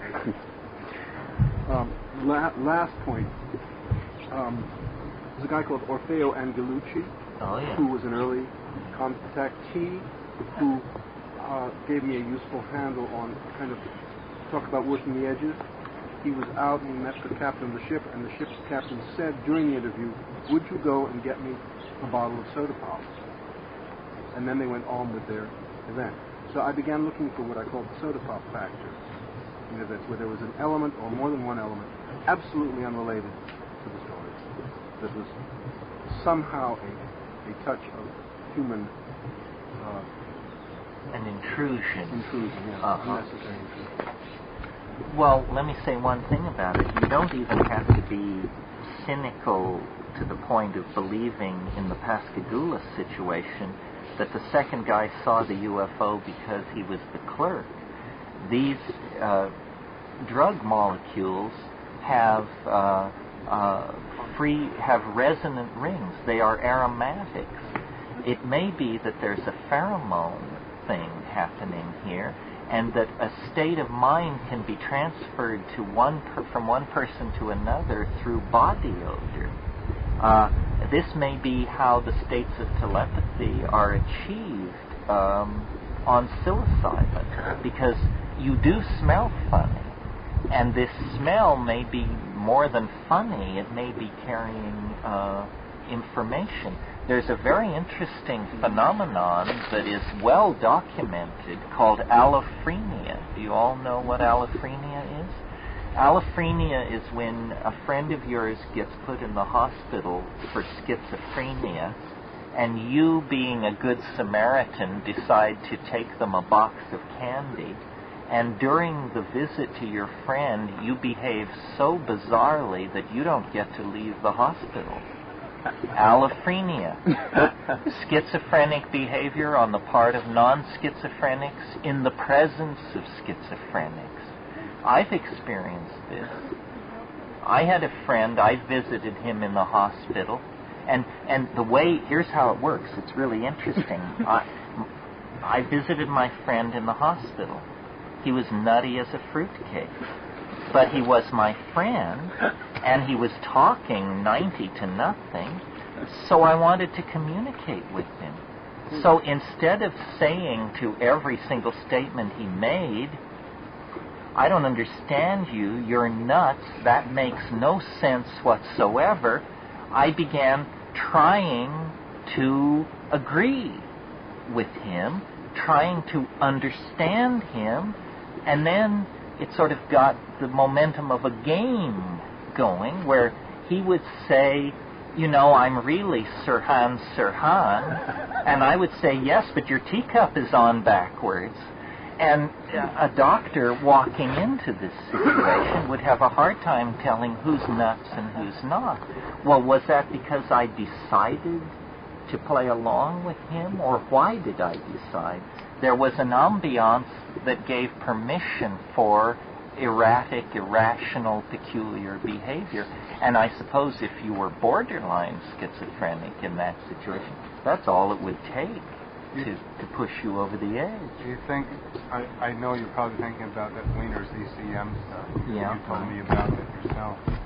But I find I just recently read all those papers again. And I think you're really right that there is some it's what he calls the olfactory subconscious, that there is perception below what is olfactorily normally perceived. And this is profound information transformation, messages that are perceived and stuff. Yeah, I think that there could be something to it. Yeah, people who study human behavior have noted that when a person enters a room full of people, unconsciously, the first thing they do is they take a deep breath. What that's doing is giving you a whole bunch of information. And you can tell, you can say, I walked into the room and the vibes were terrible because Herbert had just slugged Alice 3 minutes before and everybody was freaking out about it. Or I just walked into the room and I could tell something weird was happening, but I couldn't figure out what it was. And what it was Alice and Fred heard me coming, so he took his hand out of her blouse as I opened the door.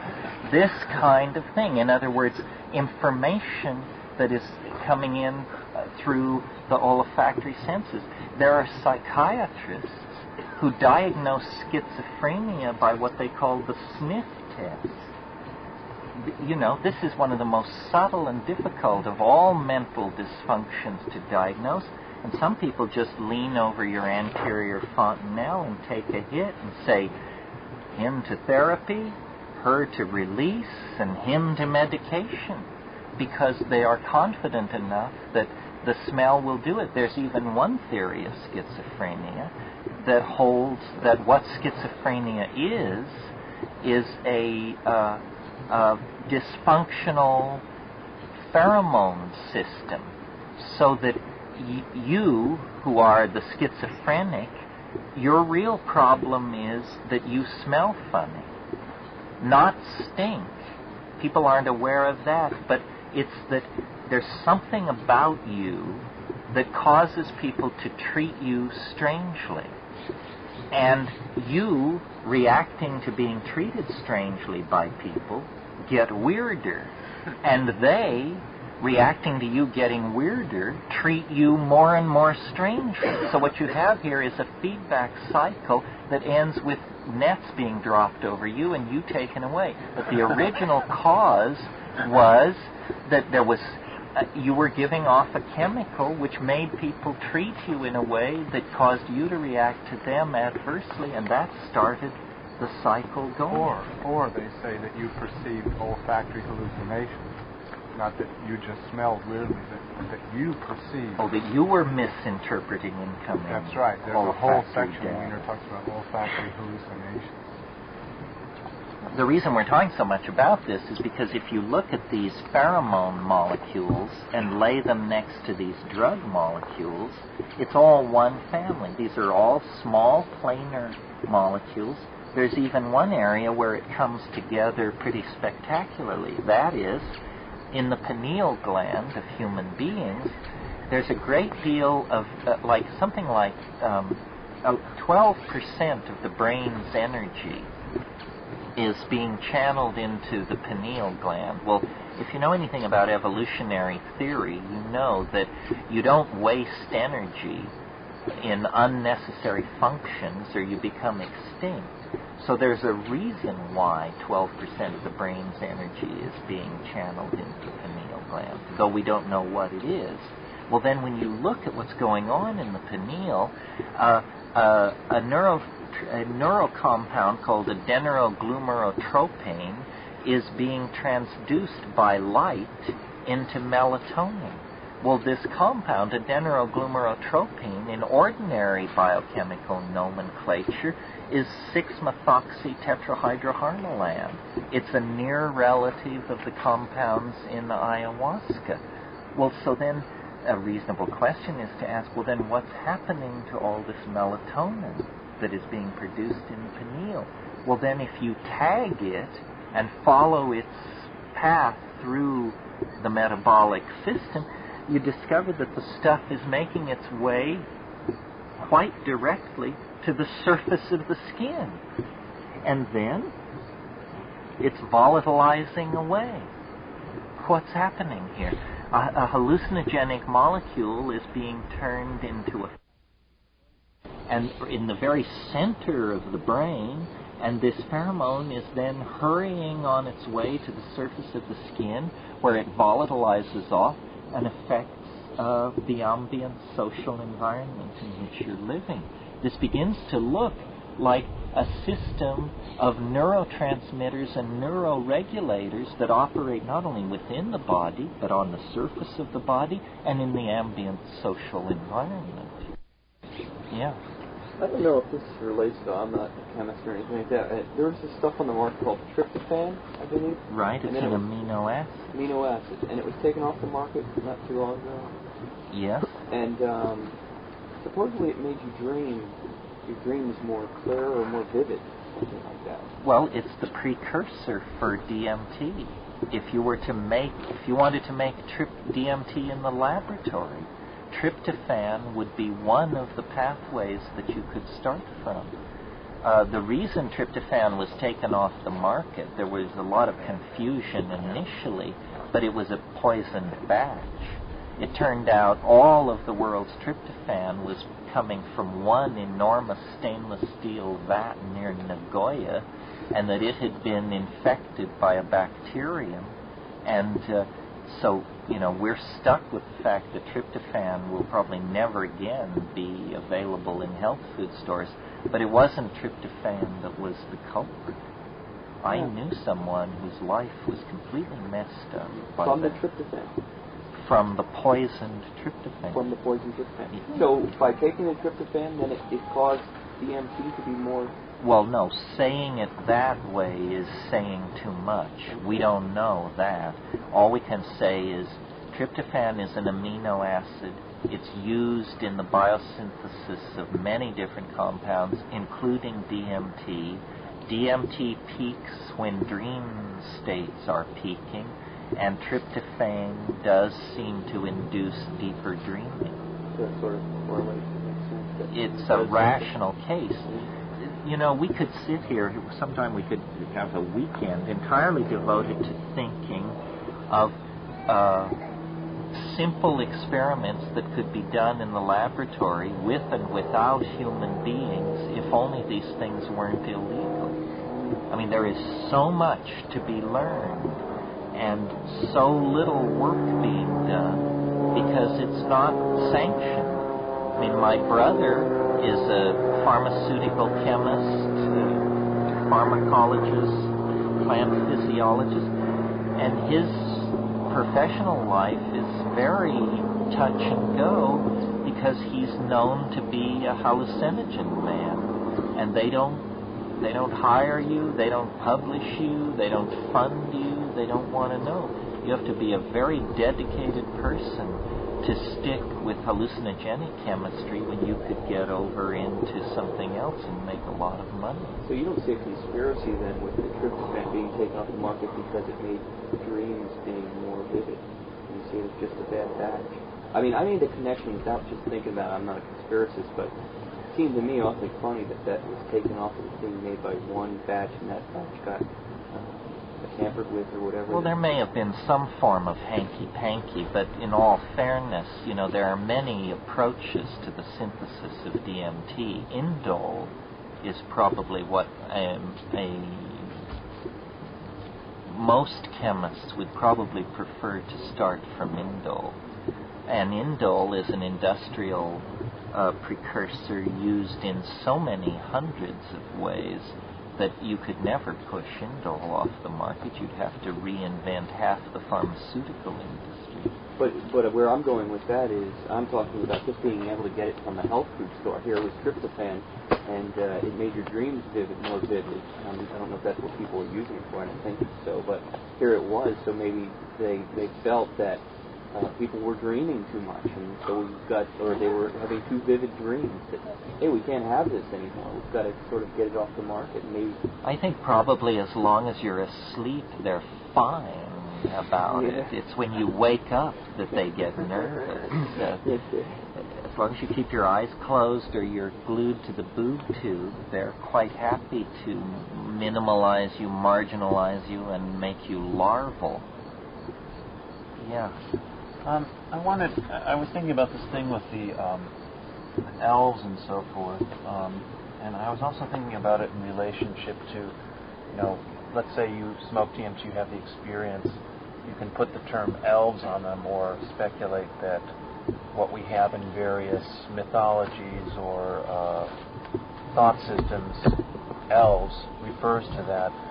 I was wondering what you think about, other types of deities that people may encounter in some sort of visionary experience, either with hallucinogens or not. I mean, what do you make of that? Do you have more of an archetypal interpretation, or do you think that they exist in some hyperdimensional reality in some form? Or I'm just curious what you make of that. I guess I have an archetypal interpretation.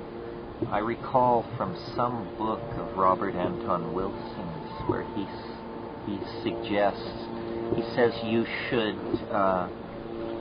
pray to the Blessed Virgin Mary every day and make offerings to her and put up her picture until she appears. Then switch to Shiva and do it till Shiva appears. Then Mickey Mouse. And just keep doing this until you satisfy yourself that none of these things are more real than any other, and that whatever their ontological status, they're all equal in ontological status. Apparently the human brain is far more malleable than we can conceive of or imagine. We become imprisoned within a language and an ideology, and it literally becomes our reality. And yet it isn't our reality. It's just something provisional. I've not had that experience. I prayed for years as a kid, but perhaps the Agenbite of Inwit was already present in me and making it impossible for me to succeed.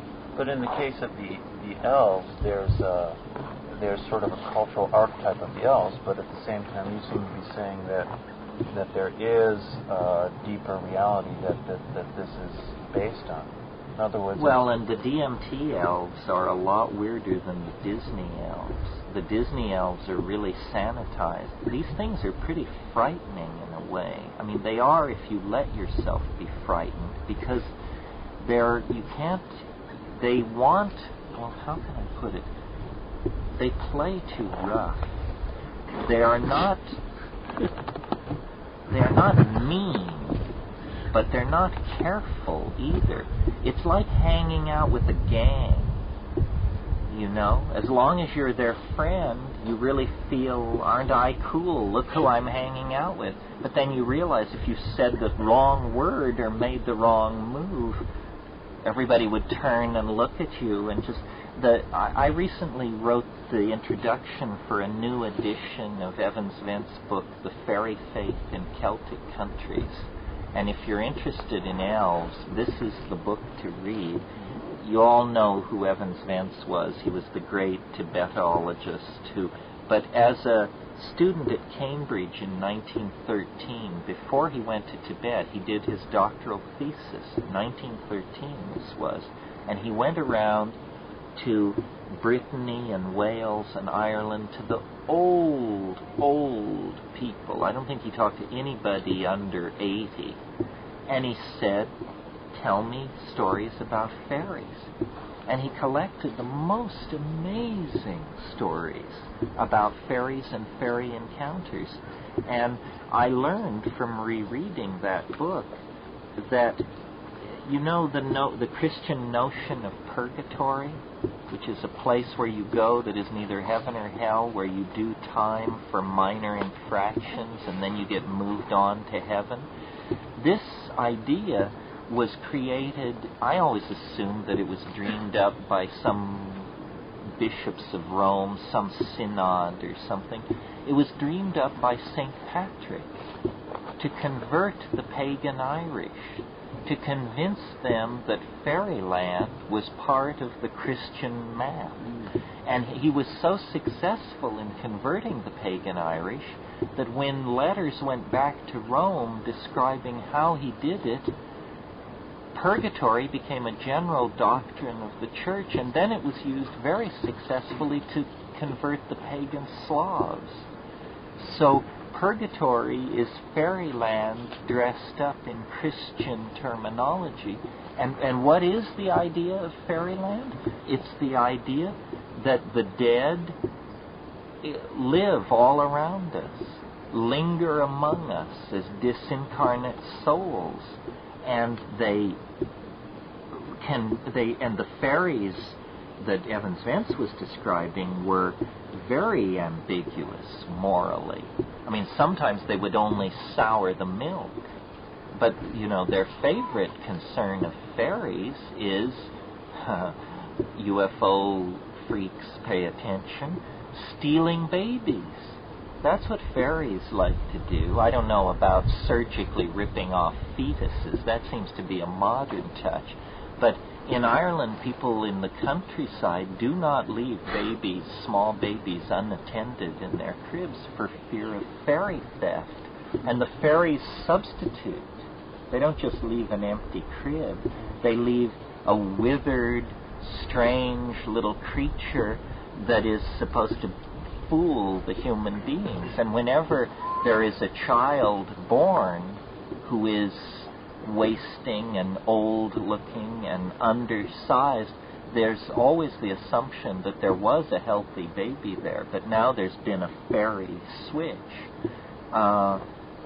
Fairies respond to riddlery.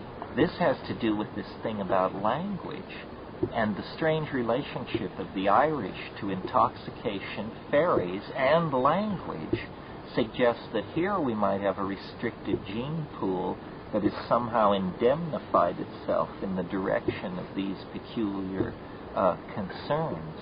Present company accepted. What was the name of that book again? The Fairy Faith in Celtic Countries by Evans Vance.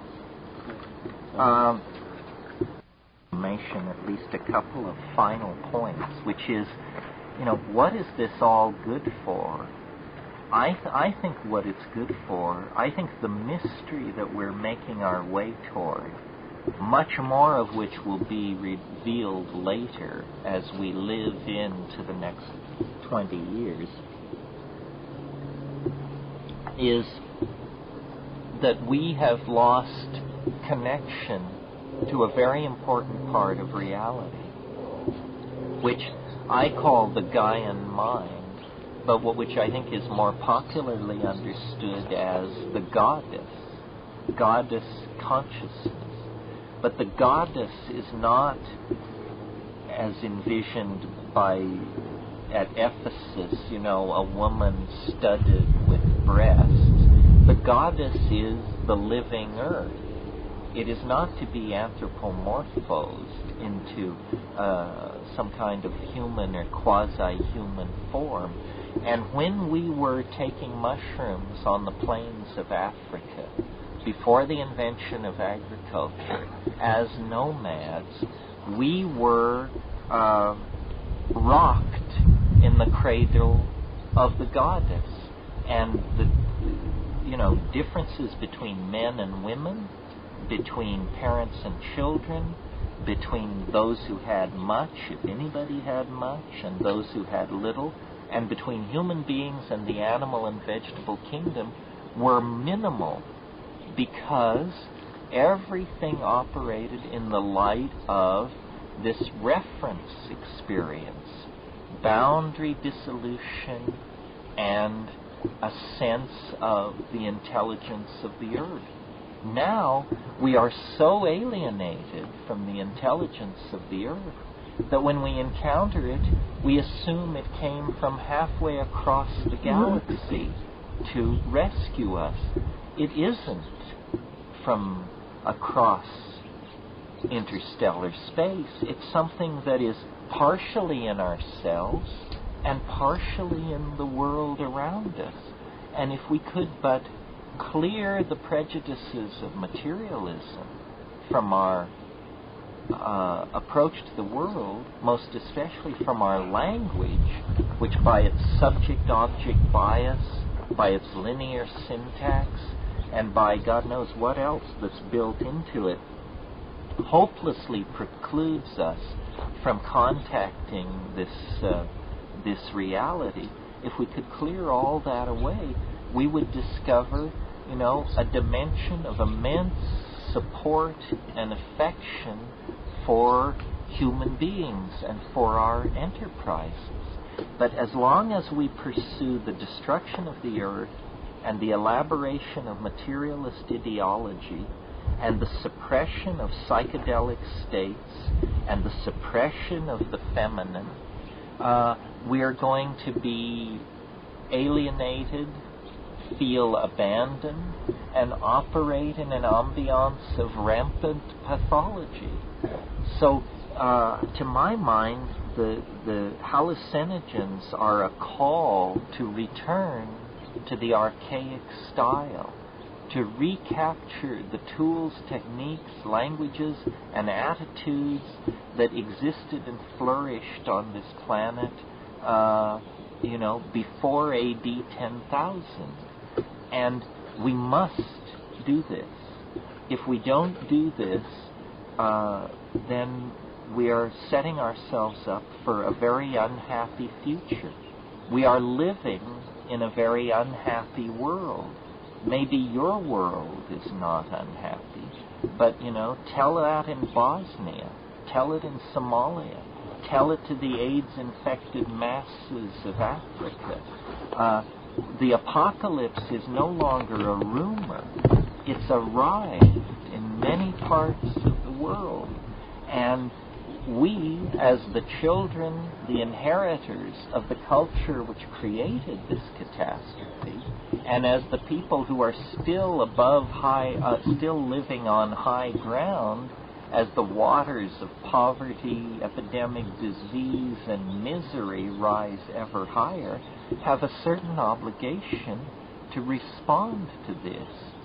Moral decency demands it, and we can no longer tolerate the evolution of consciousness, the exploration of our relationships to each other, and the source of meaning itself to be regulated, stigmatized, and degraded by the most frightened, the least educated, the least balanced, and the least caring among us. And this is what we've got at the present moment. The male dominator mentality is in the process of running us and all life on this planet into extinction. I don't have answers. That must be clear by now. I have questions and offer techniques. And there's nothing new about these techniques. They have been around for 100,000 years. And for 90,000 of those 100,000 years, they worked very well.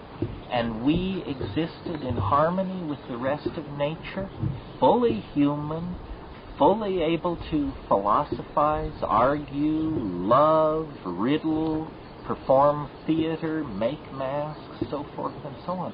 But In the last 10,000 years, we have fallen into a pathology, and it's because the umbilical connection to the mind and nature has been severed, lost, pissed away, ignored, degraded, turned away from. It is a psychedelic relationship to these plants. Without that, you are not yourself. Without that, you are half human. And this is how we behave. We behave as though, we have a soul, but it's stapled in Yeats' immensely compelling phrase to the body of a dying animal. This needs to be corrected, reconstructed, addressed. Otherwise, we are going to go into the books, if there are books, and into the cosmic record, which there surely is a cosmic record, as jerks, lame, didn't get it, couldn't put it together. And this would be a terrible legacy, because we are not going into these crises in a state of total anesthesia. We have the answers. We have the political machinery to do something about this. We have the sense of crisis. We have the goodwill and affection for each other. But we are somehow unable to put all this together in a configuration that would allow us to change our minds, admit that history was a bad idea, that science betrayed us, that it's a tale told by an idiot, and to strike out in a new direction. We're like the frog in the proverbial pot who never moves as the temperature climbs toward the boiling point. Sooner or later, you have to just get up on your hind legs and say, enough already. Now, maybe this is beginning to happen, and maybe it isn't. But it's not for us to judge as spectators at a hockey game. It's for us to get in and roll up our sleeves and participate in. Do what you think is right. Think about what you think is right. And once you've thought about it, then do it. And it doesn't have to fit in with my program or my agenda. I have a deep and abiding faith that Mother Nature will sort out the options, and from the offerings of all of us, select those that will be salvational and salutary for all the rest of us. But if you don't act, you didn't participate. I mean, this is not a road show, It's your life, your planet, your world, and the tools to reclaim it are present at hand. You've heard this now. Now you have to ask yourself, what are you going to do about it? That's really all I have to say, and we're finished here. Right. So thank you very much.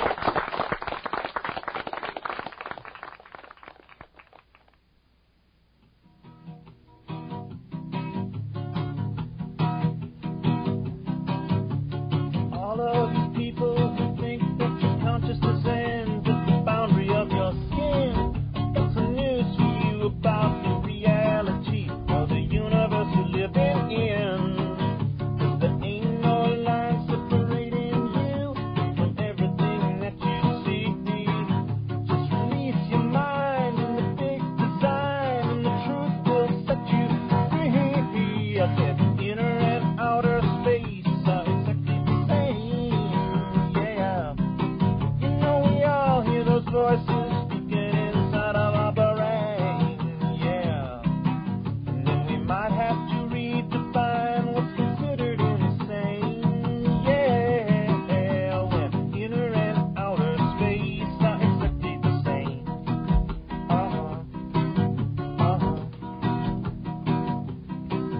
Now for all you people who think that it makes any sense to keep on building bombs, don't you think it's time we direct our attention to the brain behind the gun? 'Cause all that destructive energy was spawned from a spark in our mind. If we learn to tap the true source of power, there's no limit to the love we'll find. I said inner and outer space are exactly the same, yeah.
Well, what's it gonna be? Hey, Zach, hey, it's, I don't know. But maybe along the way, you take my hand, tell a few jokes, and have some fun. Hey, how do you get to the Met? Money. Yeah. Come on, pal. You're not afraid, are you? Nah. Fuck it.